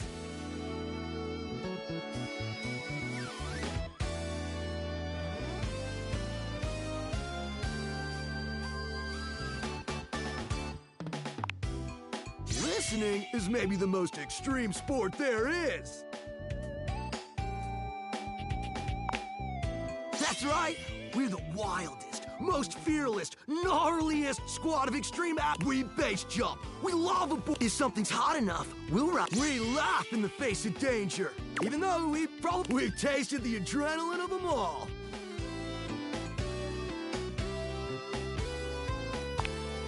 Extreme unicycling. Shit sucks, bro. Oh, we're way beyond junkies, hot stuff. It's legit insane. But no cap, we're Casa roomies, amigo. Ah, totally our oversight, homie. Things are a little tight right now. But once we start winning some wick like a slot machine, roomie. Red Bull's our sponsor, brah! And they're not just a sponsor, they're our fam. They fuel our adventures. They provide our wicked gear, get our exploits killer exposure, and provide, let's be real, if by gnarly you mean dope AF. Hi. What the hell? Romance the bed. Damn.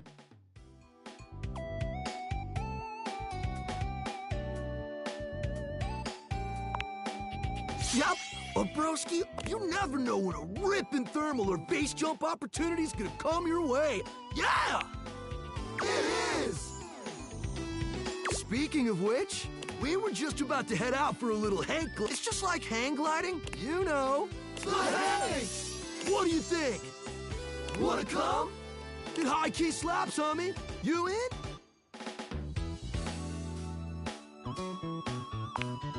It can be if you want it to be. What do you say?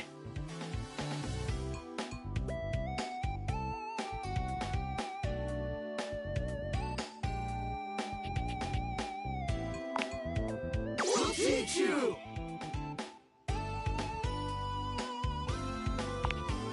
Forward! We're not disappointed. Heck, we just met. This stuff takes trust. Another day. Another adventure. If you change your mind, we'll be... But we'll probably only head out 4 more times this season, so don't miss out. Haha, so you're... Thanks? Away!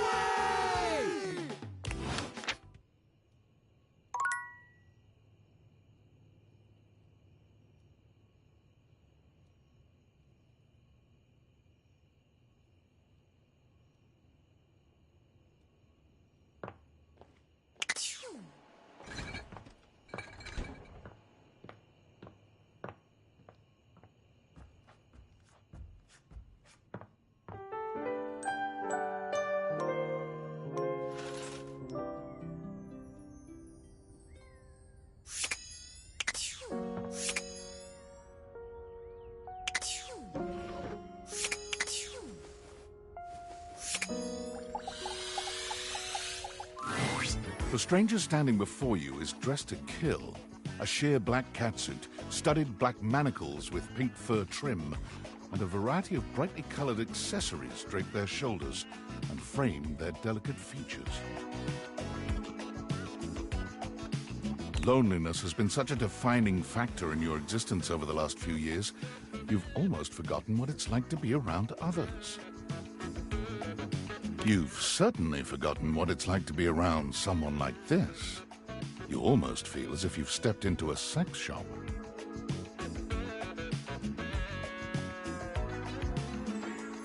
There you are. I was beginning to think you'd forgotten me.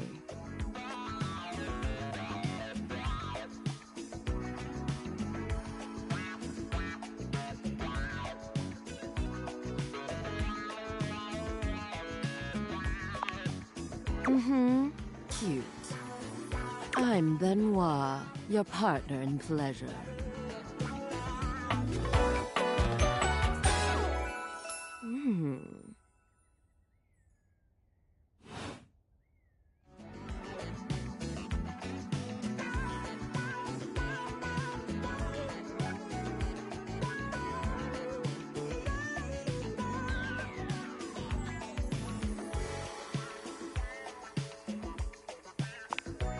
An absolute shame. It's really about time you came to speak to me. Given the way we met, someone less confident than me might really take it personally. They look at you expectantly, raising an eyebrow. You do remember the way we met, don't you?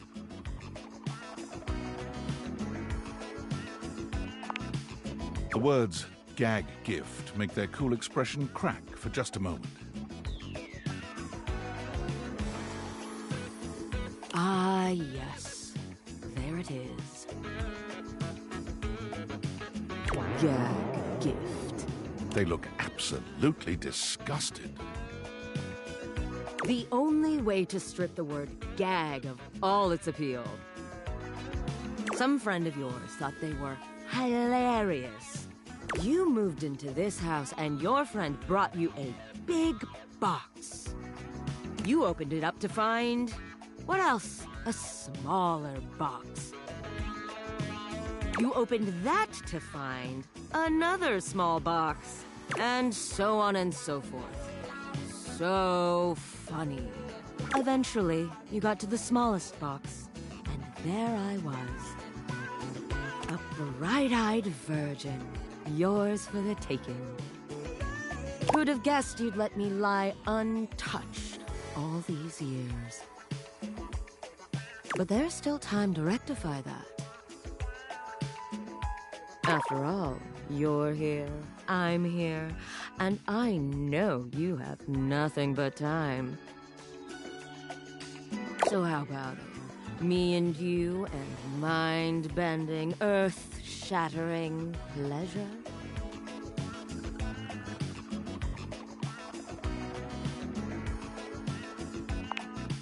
I knew you couldn't stay away much longer.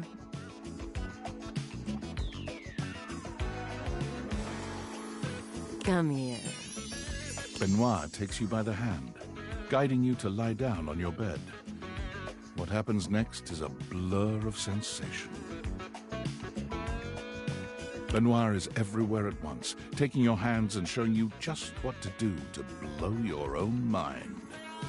You've never experienced anything like it, and you know you'll never be the same again.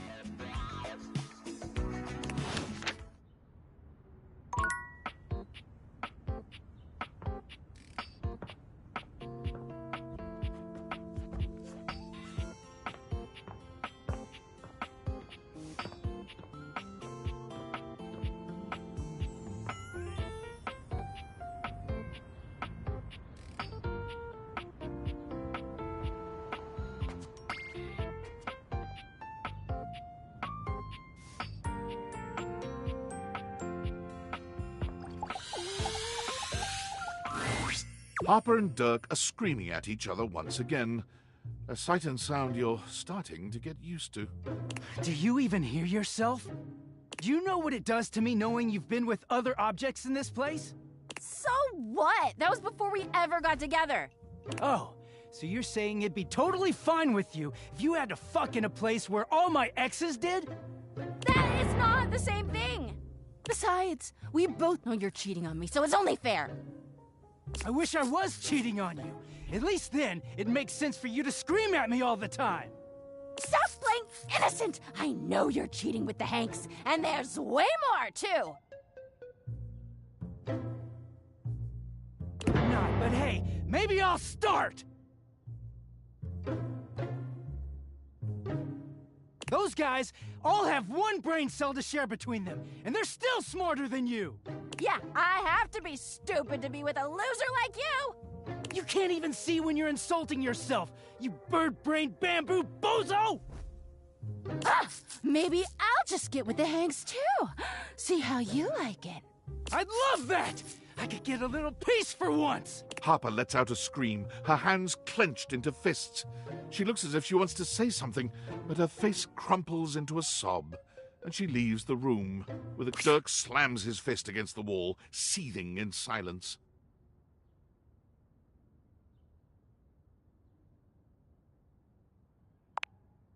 Not really. None of what she says is true. She lost one boyfriend once to shit that was outside my control. Nothing to do with me. She doesn't say it, but I was there when Chappie got washed. We weren't together back then, but I'm positive she blames me for it. Like I could have fucking done anything about it.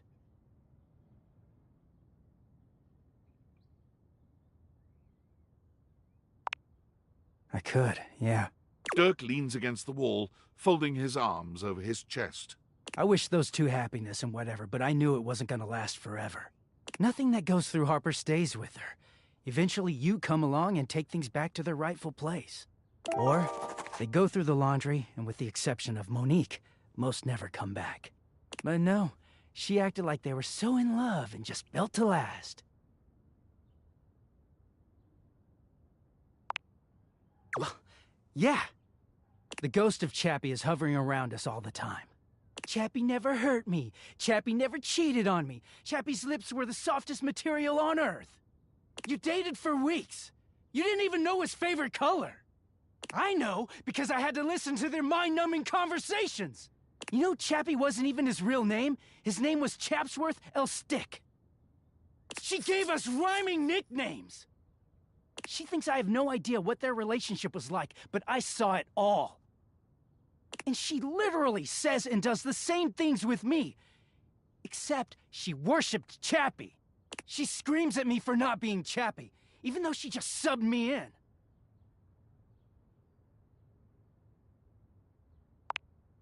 Yeah, it is.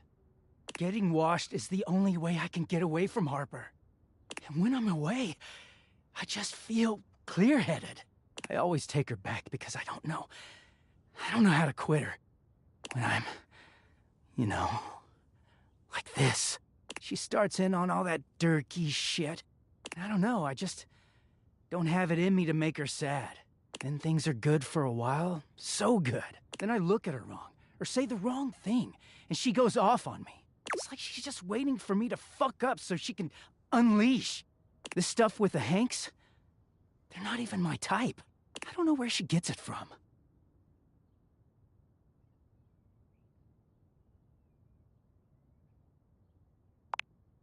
Ew, what? Why the hell would I do that? If I wanted someone else, I'd leave her. But I don't really... Well, I don't know. I just know I don't want to do that. Dirk looks thoughtful, gazing out at something you can't see. I think it started with my mom, you know? She was this giant, gorgeous loom. She smelled like cherry wood. Expansive, open, and free. I loved her very much. If there's one reason I have quality seams, it's because of her.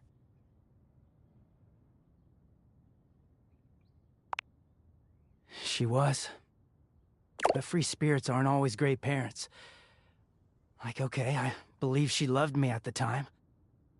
She was always very tender with me, but she never gave me anything but tenderness. No lessons, no guidance, no discipline. I think she was terrified to be anything but my friend.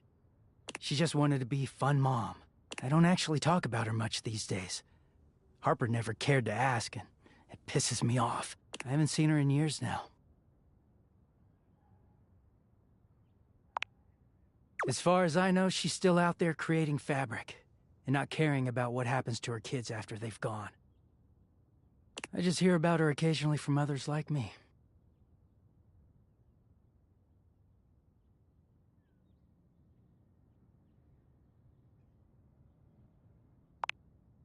It all makes sense, doesn't it? Harper hurts me, but there's way more to her love than just tepid, safe support. If you can get mad at someone and show up to their place screaming and trying to beat the door down, I don't know, it's not healthy, but fuck, it feels real. There's a stake in that relationship. I don't think Mom would ever have gone to all that trouble for me.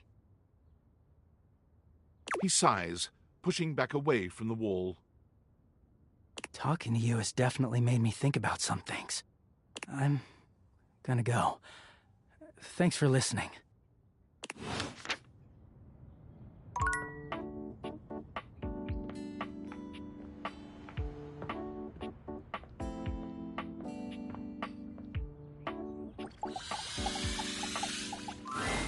The game console turns on. Team 17. Sassy Chap Games, Moon Surgeons. Here you are once again, back where you started, with your beautiful companion urging you to make a decision. She looks at you just the same way she did the last time, with a strange familiarity, but still not quite recognizing who you truly are. You're here.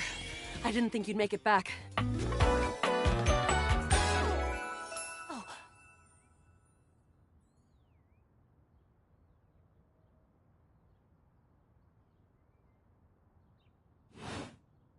Which way do you want to go?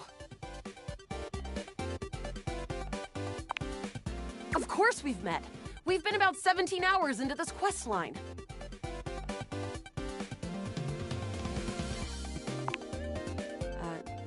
No. I would definitely remember something like that. I've got quest updates and relationship statuses in my Statadex anyway. I don't see anything about an actual connection we've had aside from mission partners in here.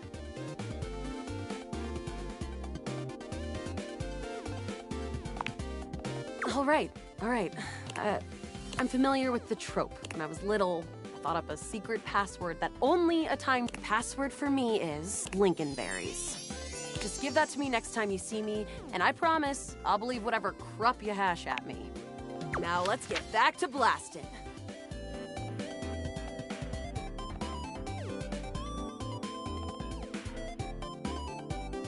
Oh, you just equipped my zap. What are we gonna do?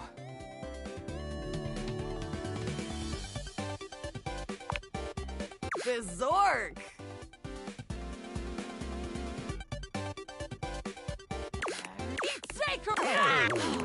That ought to. We're near the compound. They'll have assassin. We'll have to sneak our way in, and probably start dispatching them with utmost violence. You up for it? You're right. I'll put on my uphold. I found an entrance on the dark side. Should be an easy way in if we just follow the marker on the. After a short walk, you find. With my trock-pecking skills, we'll have this open in no time. Me? I'm your app. Maybe. We fight against the upholders who are determined to do everything in their power to druck everything up here. I'm positive about that. Luna picks the lock. Here we go. There will be surveillance class 2, which can sound the alarm. Just knowing that it... Can't believe that's our fate. How do you suggest we do this? That makes sense. With the shadows... Using all your... Close behind me. You drift past... Good choice on the stealth. There... Oh no! From your step, the light engulfs Luna and renders her immobile. Bravely, you take... Once she is removed from the power of the strange weapon, she hangs limply in your arms. Guess I don't... You run further through... Okay, you wanna press on, or should we take a crafting break? Let's go.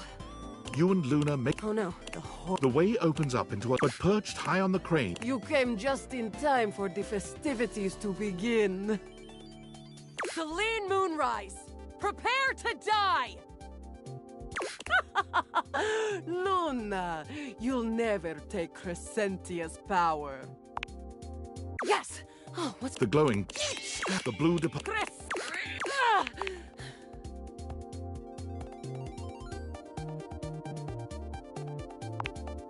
What? Love has like... I choose the old stand. The battle is fierce, but ultimately Crescentia and Celine fall to the ground. Presumably. Wow, great job, Yael. I couldn't have done it without you. You're the best partner. I'd love to be, even though it can be dangerous out there in Novaya Moskva. Having a real friend by your side, no, it'll stick up. Next time you come back, I'll remember you for sure. My friend. This time for good. Oh.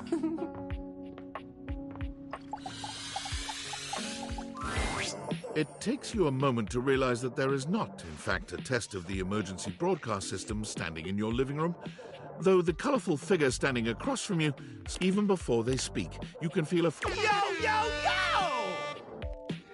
Don't touch that dial, cinephile! Cause my VIP attendee, the supreme dream who makes this flat, the fantastic red shirt means you're ready to flirt. How can I cater to my greatest spectator? I'm the one who knocks.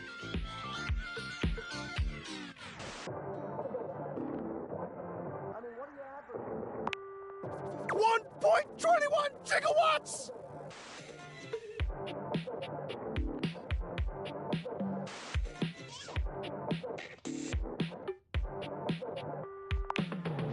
Shows what you know, bro. Before we get to... The name's Telly. Rhymes... Whoa, Nelly! Did you know Telly offers 5... Holy smokes, folks! So ask not. Can you dig it? That's just cause you never had a selection this baller, caller. 5,000 channels is the 5,000 Valdivia Telly shows a must-see. Their programming's just musty. Dynamite! Anyway, since you're here, my dear, why don't you just unwind from the grind, view that cue till you go blind? It's just an expression. In case of ocular degeneration, we'll just get you some medicine. Loading programming, loading programming. Optimizing for comedy, ha ha. Brat Falls? Yeah, Mr. White. Yeah, science, bitch. I found 15,000. So what genre can I impose on you with my flawless flows?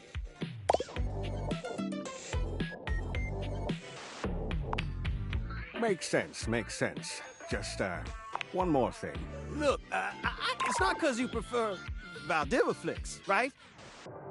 Because that'd be a huge blow to my ego.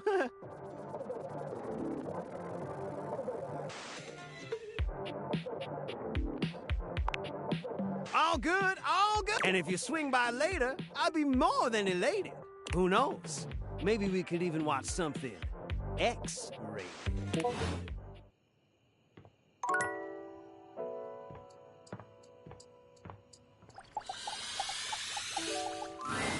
You feel an unseen presence detach. It seems that there is nothing here to speak with. Mysterious. Perhaps this is not the place.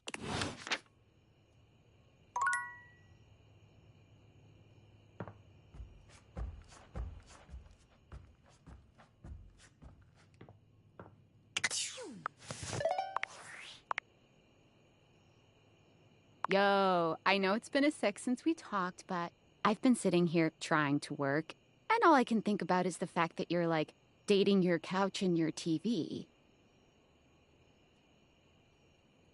Oh my god, shut up. It's not just you. It's you and a handsome man version of your toilet, holding hands and whatnot.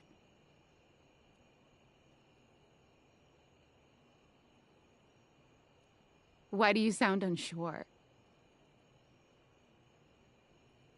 Welcome to dating, friendo. It's complicated for everybody. Humans, animals, furniture.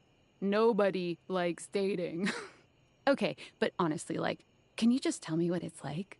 Walking around your house and having, what, hundreds of potential suitors just around?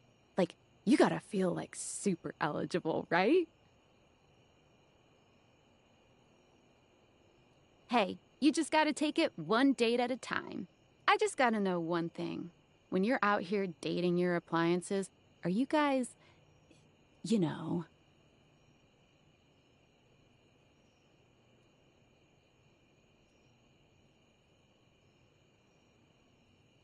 You know what? All right, keep your secrets. If you don't want to kiss and tell with your furniture, who am I to make you? All right, well, I've wasted enough of my workday. All my love to your household object lovers or whatever. Bye.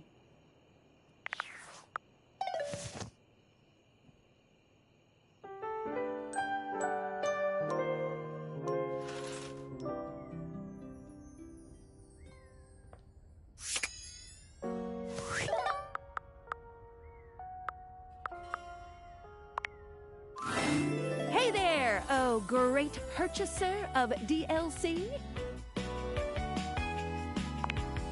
If you're wondering where those extra datables are that you purchased, fear not, for I can guide you. The first one, Mikey, he's the neat little treasure chest right next to your bed. Awesome. Then my advice was really unhelpful. As for the second one, Lucinda Lavish, well then, let's get to the menus, because I can't help you anymore. Anyway, enough of tutorial lady. It is time for Menu Lady. Welcome. What can I do for you in my main menu?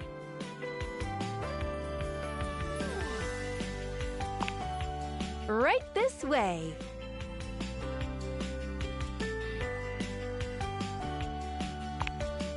What's on your mind?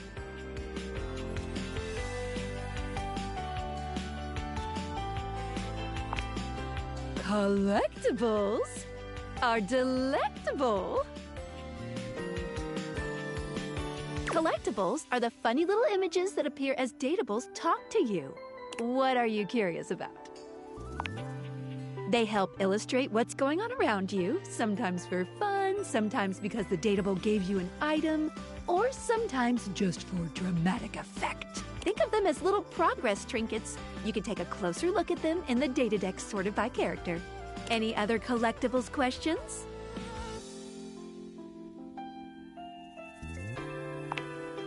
Well, of course, there's an achievement. What are you thinking, man?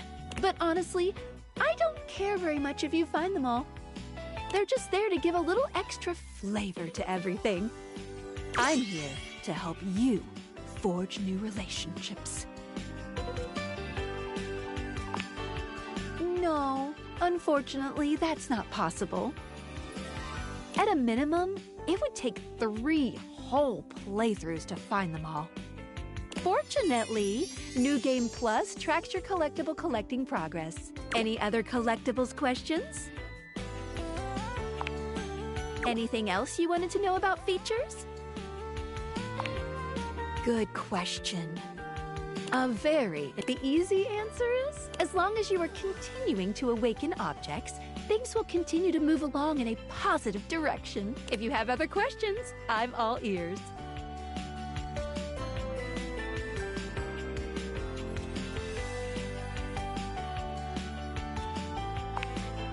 Hate endings still give you 5 specs points and continue the main story, so no, not really. You won't be locked out of very much, except for certain polyamorous relationships that might be difficult to untangle if you were looking for those ones specifically.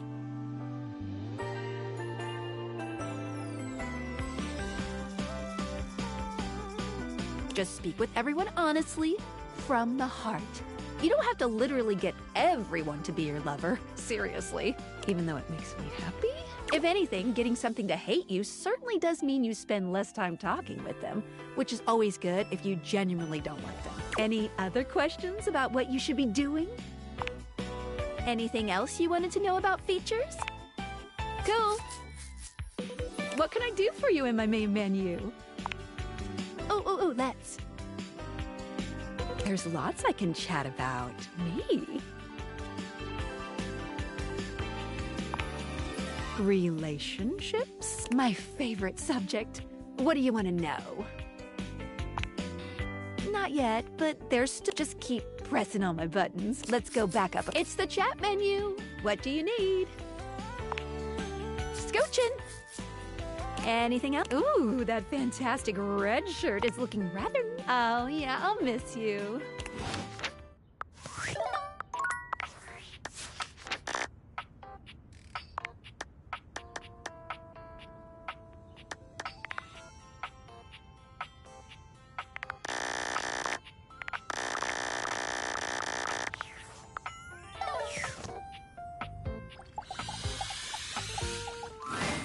It appears that your intentions have gone awry once more, as the interloper Lucinda Lavish stands there instead, striking a pose. It's me.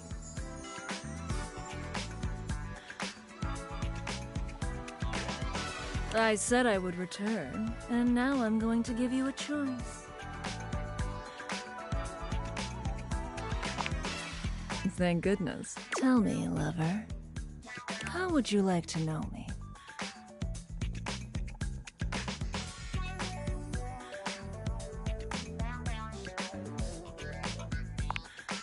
I sure am.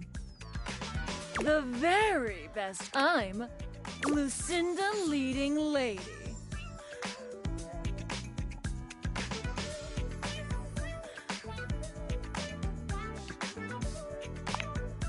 Prove it?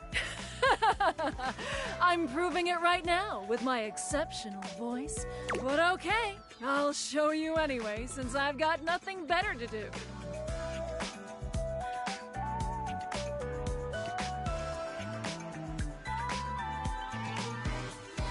I've got the most range, the most interesting stories, the most everything.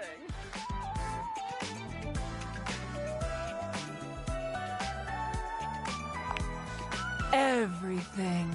Check out my range. That's my ninsept time. There won't be any more glass for the winter. Hey, Shunky! What's going on today? Me and Mellywinks are gonna go to the Boom Boom Zoom Room! Side effects may include drowsiness, hypothermia, stomach upset, and turning into a ghost. And each of those lines was recorded in only one take. I'm basically the best actress! In fact, I'll give myself that award right now. Best Actress, Lucinda Leading Lady. Oh! What do you think? Yay! Here. To show you my powers and incredible acting prowess, I present you empathy.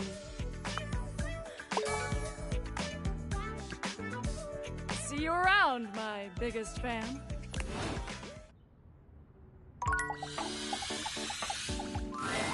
Tyrell yawns and stretches.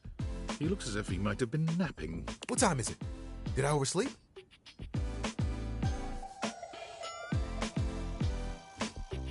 It's nice of you to come by when I'm off peak hours. Sorry that my shelf isn't more done up. I'm not much of a guest towel, you know?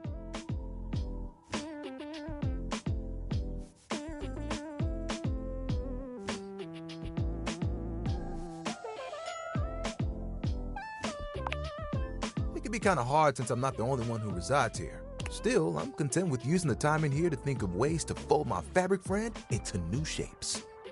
Which, since you came by, you get to see my newest... Oh, I never know what to call it. Creation? Formation? We can work with that. Let me introduce you to the newest iteration. My dear fabric friend, Towel Turtle. Tyrell holds his towel buddy out to you. A sweet, absorbent little turtle. Let me tell you, it took us a couple tries to get the shell just right, but it was worth it. What? Making towel animals? This really is just a thing for me. A way for me to express myself. Plus, me and my buddy have a special bond. They've seen me through a lot. Remember when you got me from that thrift store? I was wrapped with my towel buddy. I remember you saying it was as good as new.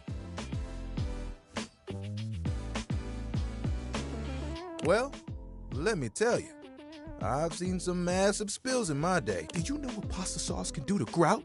What? I didn't have to take. I was happy to be with my friends. Hell, we used to hang out at the bathroom bar most nights and just chill. Oh, it was the shit. Hanging out with people who get what you do. Towel buddy over here would do every colored towel you could think of, all in one place. And the linen closet? Always a party. Sometimes it was so full, you couldn't get a shelf. Those were the good times. One hell of a twist. It was a day that will go down in infamy. It was spring. It was raining something crazy. And our owner had their grandkids over.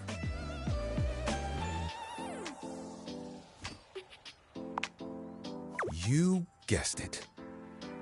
All seven of them decided to play.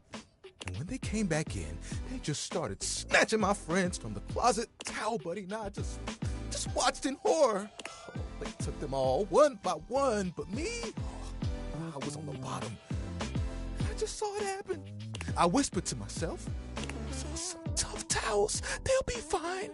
When they came back from the laundry room a few days later, it was too late. They had become...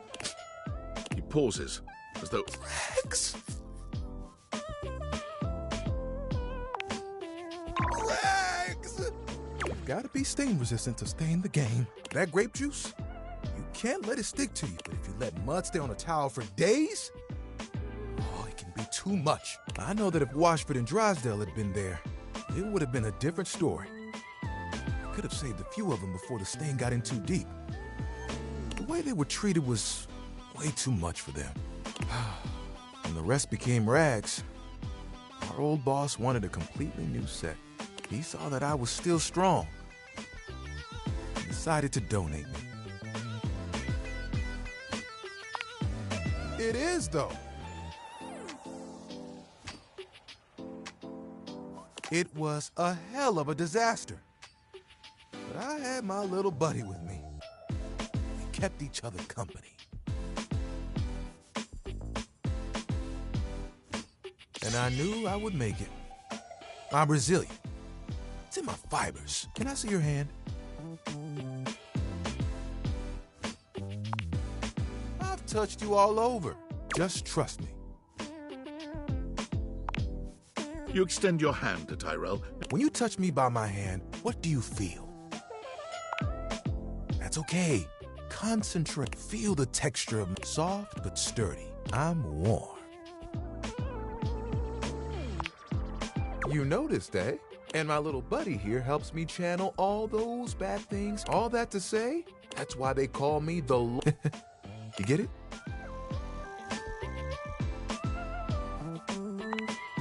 It's a good one, I know.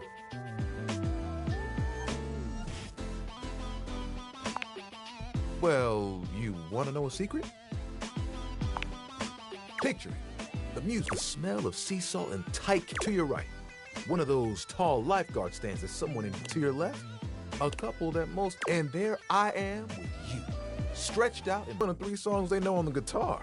I'd still get to dry people off, and the sun would help. And who could ask for a better view? Oh, I could fold you into a fish or a seagull.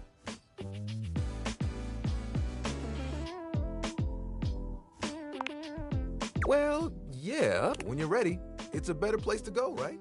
We would have so much fun.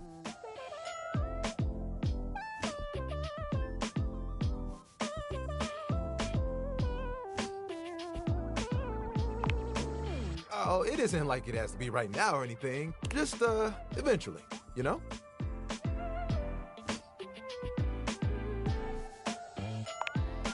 It would be fun.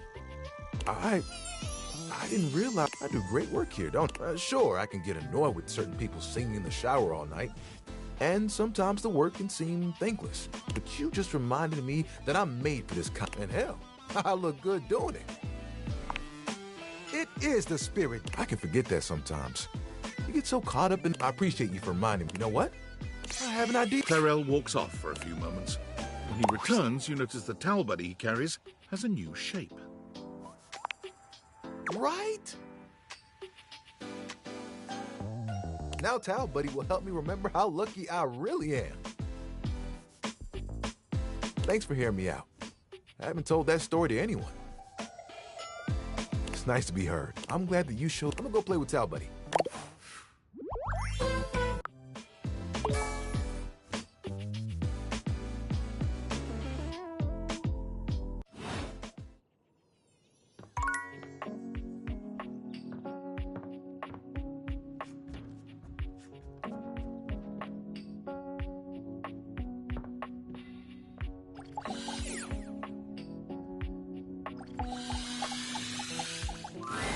The game console turns Team 7 Sassy Moon Search. Here you are once again, back where she looks at you just the same way she did the last time. You're here. I didn't... Oh.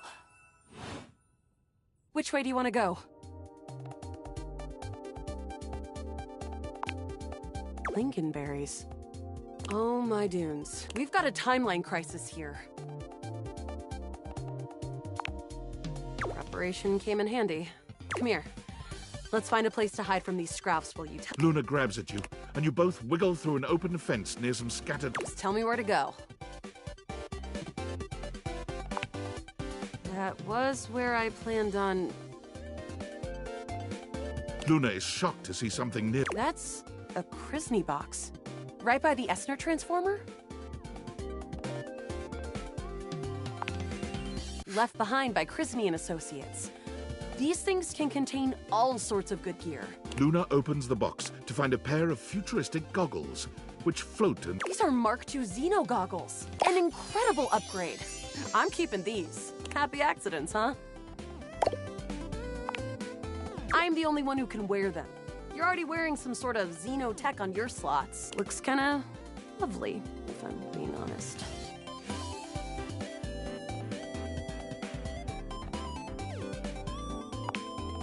Huh. Might be into that. After the part where Celine goes full transcendental.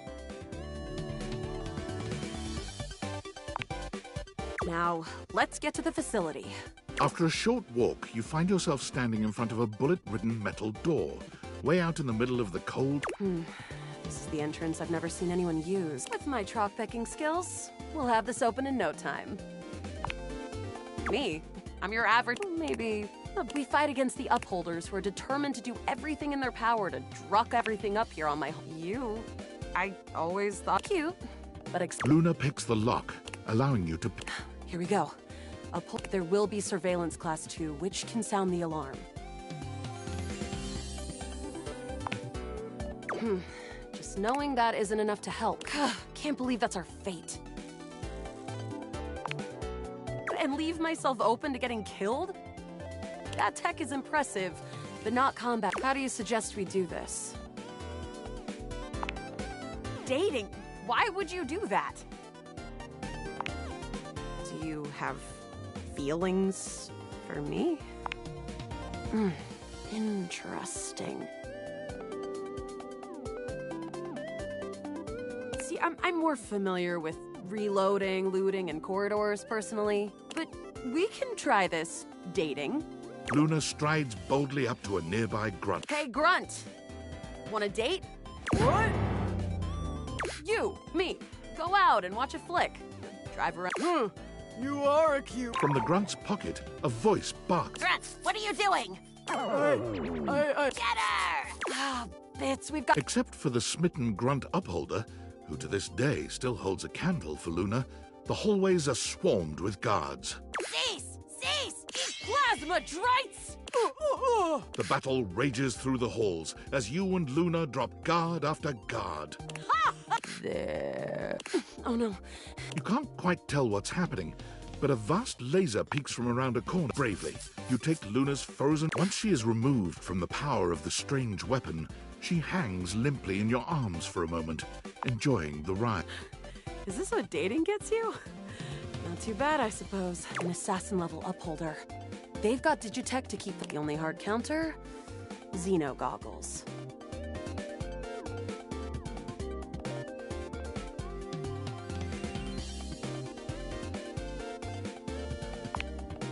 I was distracted, okay? Look, next time around, just tell me. Don't listen to the syrup-addled junkie who said no to wearing the goggles.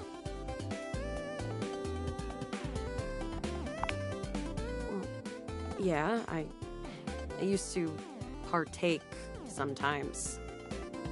But that's Grushi talk. Let's get back to the mission. We'll have to remember that for next time. Well, you will. Shriek. Can't believe we're here. Seems like a dead end. Hey, you might disappear after this, but I keep going. And I'm not planning on going anywhere. Speaking of, you want to see if there's a workbench?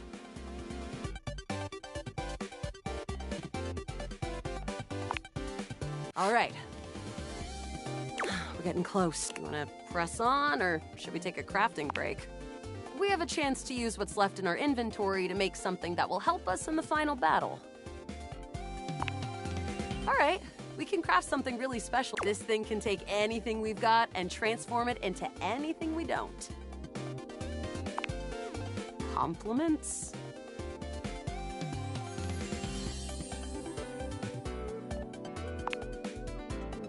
Thanks. You're not too bad yourself. Okay, let's get started with... Got it. And then?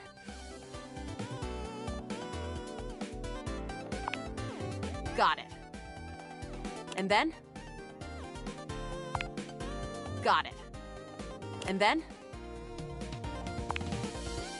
All right. I don't think that's gonna give us anything we really need. But there's no reason to lose hope. Which is always good for defense. The wood gives nice heft. The Scrouf skin makes anything look a lot better for comfort. You've got an amazing new piece of armor from this. You and Luna make your way through the final threshold. Oh no, the horror of it all. The way opens up into a large regolith cavern. Mining constructs mingle with moon rocks as the terminus of the station is reached. But perched high on the crane next to a large glowing blue crack in the regolith was a well-outfitted spacer who looked just like Luna. You came just in time for the festivities. Celine Moonrise! Luna, you'll never take Crescentia's power. I agree. The glowing crack seems to swell. Shark! The blue deposit of moonrock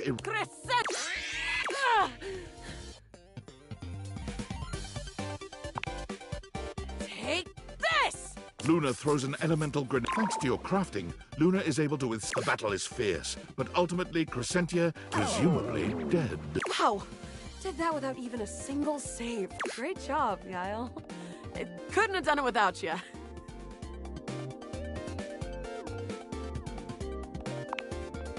Well... Luna's Xeno goggles catch a small screen dropped from Celine's grasp. Wait, Celine... Luna picks it up and... It's the recipe for a harmonic stratospire. The Resistance has been working on this tech for a generation.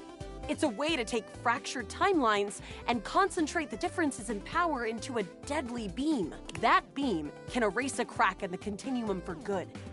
And I think something about your timeline tripping abilities and Celine's rise to power have something to do with each other. But she's already died in this timeline. You'll have to come back with the knowledge of the recipe. It's 4 globules, 1 wood, and 2 scruff skins. Remember it.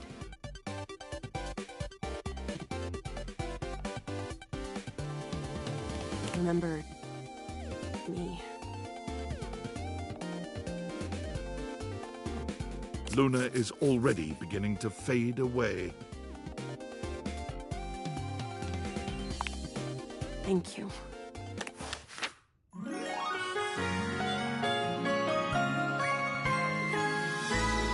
you, truly.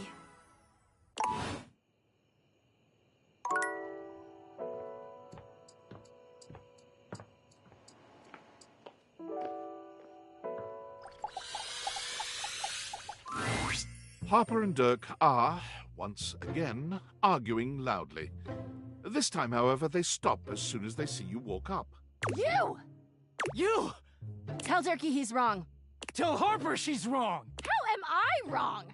You've created another reality in your head where I'm gangbanging hangers and about half the objects in this fucking house!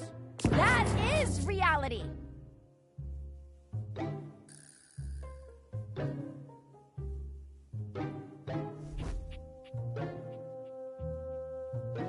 I just choose to forgive you because I love you so much, and you repay me by cheating on me and calling me crazy! He thinks I'm the wrong one here, when all I've ever done is love him!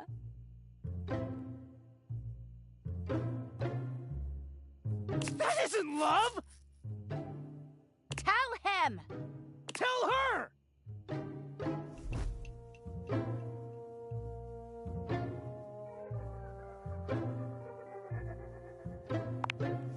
Now fuck off with that both sides shit! Can you believe this, Durkee? I can't believe either of us thought you knew anything about anything! Just leave us alone. Yeah, get the fuck out of here! Dirk takes Harper's hands and looks deeply into her eyes. Nobody talks to my baby like that. Oh, Durkee. Dirk leans down to kiss Harper, who sighs and twines her arms around his neck. The two of them pay you no mind whatsoever. When Dirk finally speaks, he doesn't even look at you. Get out of here. I want to be alone with Harper. Oh, Durkee.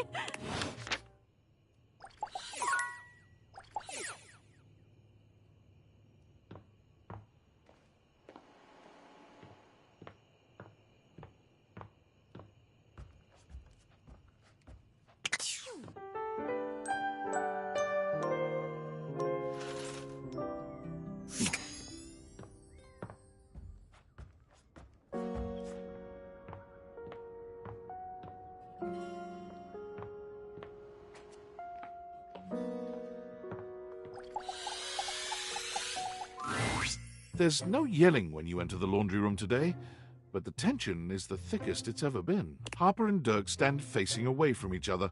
Now they perk up when they see you. It seems your little discussion the other day hasn't affected your relationship with them. No matter what I say, no matter what I do, I can't get Durkee to see how much he hurts me. Harper will never evaluate her so... You're good with this stuff? Tell us... I'm at my fucking wit's end. I just feel paralyzed when I think of leaving. I don't want Durkee to leave ever, but I don't know how to make him understand my feelings. Please, just tell us what to do. I'm over this.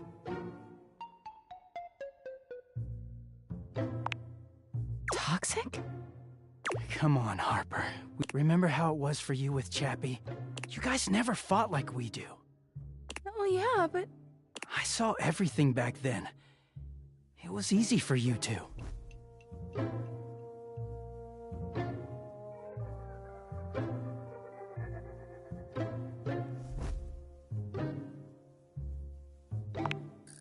I guess we are. I can cop to that. I just don't even know what life looks like without you anymore. Remember how it was before me? You can have that again. You can find someone to love you, like Chappie did. How can I? I don't know what's out there. You made me sad a lot, but you know me, and I know you. I don't want to start over.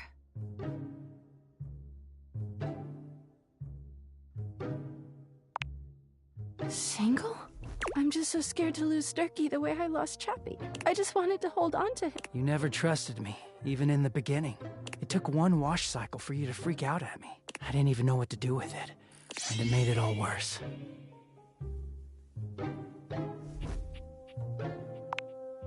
That's fine with me. I know how I got here, but I don't really know what to do to never go there again. But I guess we can all agree this isn't good. He sighs. Harper looks as if she might cry. Is this the end? Think so, yeah. Harper holds her arms out, and though Dirk hesitates for a moment, he walks over to envelop her in a tender hug. I'll miss you, Dirkie. Don't miss me, Harper.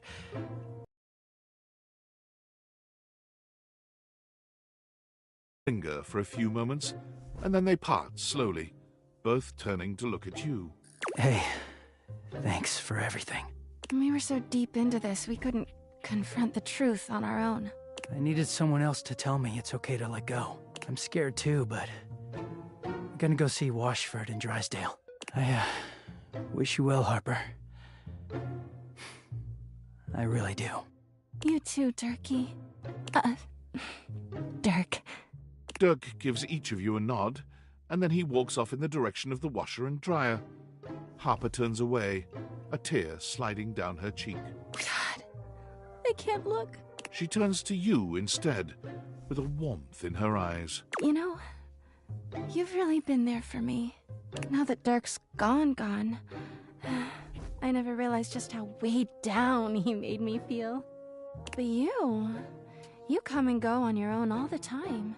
And no matter how much Dirk and I screamed at you, you kept coming back. Maybe it's not that I have a trust issue. It's that Dirk couldn't be trusted.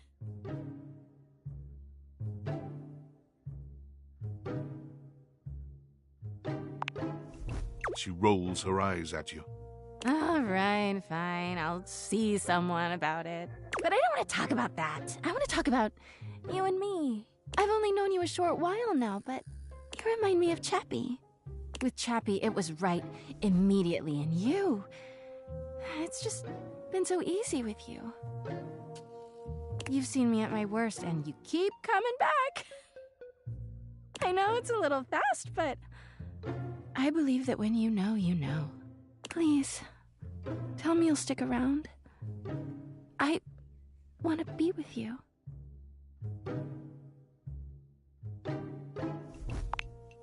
Oh my God, yes! I knew you were feeling me too. I mean, I'd have never cheated on Dirk. But I won't lie, every time I talked to you, I was like, in another life, in another world. But now Dirk is gone, and there's nothing standing in our way. Harper wraps her arms around you, deeply. I'm ready to go all the way this time. Her smile grows strained for just half a second. Just don't leave me, okay?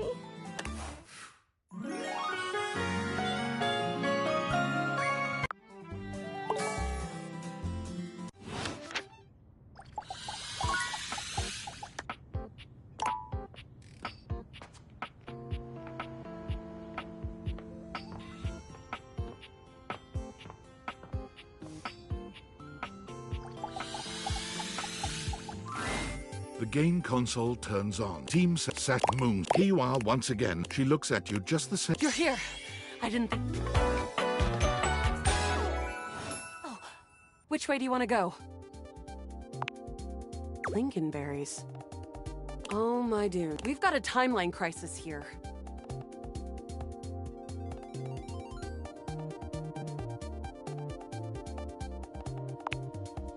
make sense.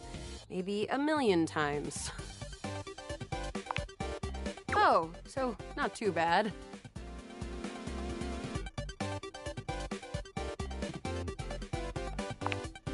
Come on, timeline crisis. Come here. Let's find a... Luna grabs at you, and you both... Just tell me where to go.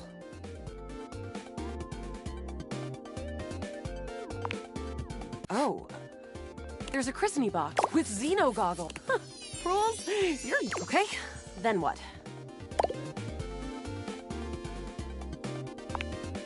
Why? That will drastically reduce my combat capabilities. Ah. Understood.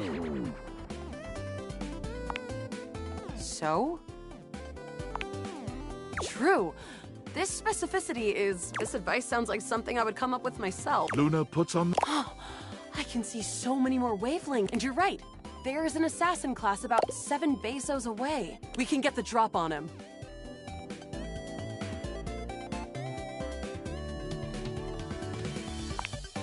On it. Luna stalks her prey. With the Xeno goggles and her own combat prowess, she's... With the coast clear, the two of you stealthily walk... Is this the furthest we've ever gotten?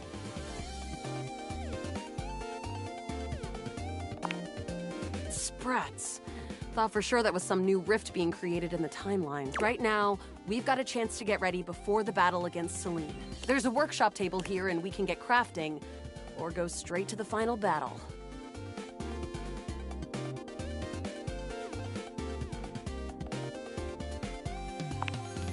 What recipe should we make? Got it. And then?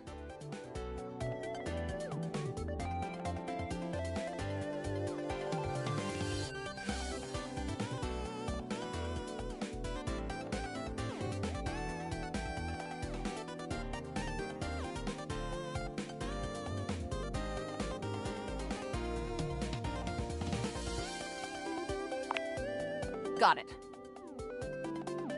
And then? Got it. And then? Got it. And then? Got it. And then? Got it. And then? Got it. And then? All right, let me just put them together and... We did it! A harmonic stratospire!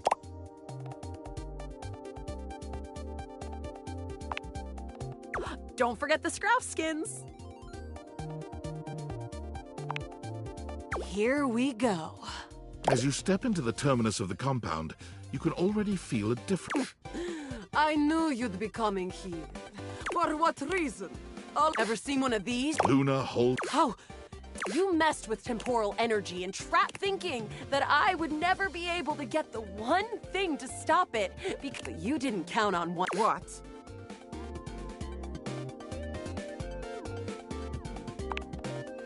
What the hell does that mean? Just kidding, of course. No. From out of the crack in the cave wall, You have done it, Connie. You have built my device. Connie? Who the hell? The pieces are all here. Human and Clea. All shards of Connie's. Wait. Luna's eyes drift upward as the harmonic stratospire floats towards Celestia and bolts... What? All shards of... Luna's eyes become clear, full of... I am video games! Game on! Celine is taken aback and stands up. No. You were never supposed to know your power. There's no power. It's all mirrors up to us. Stop it! Celestia, it's time. The stratospire's sizzling energy explodes into an array of rainbow beams, covering the mine entrance with kaleidoscope. That's it! That's right! Your quest is... I refuse! She resists. You're still a part of this. Complete the ceremony.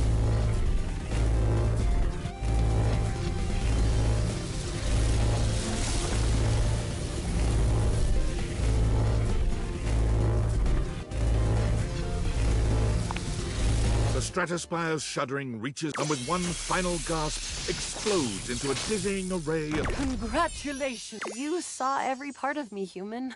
I am Luna. Celine, do you love me? Even with those bad parts?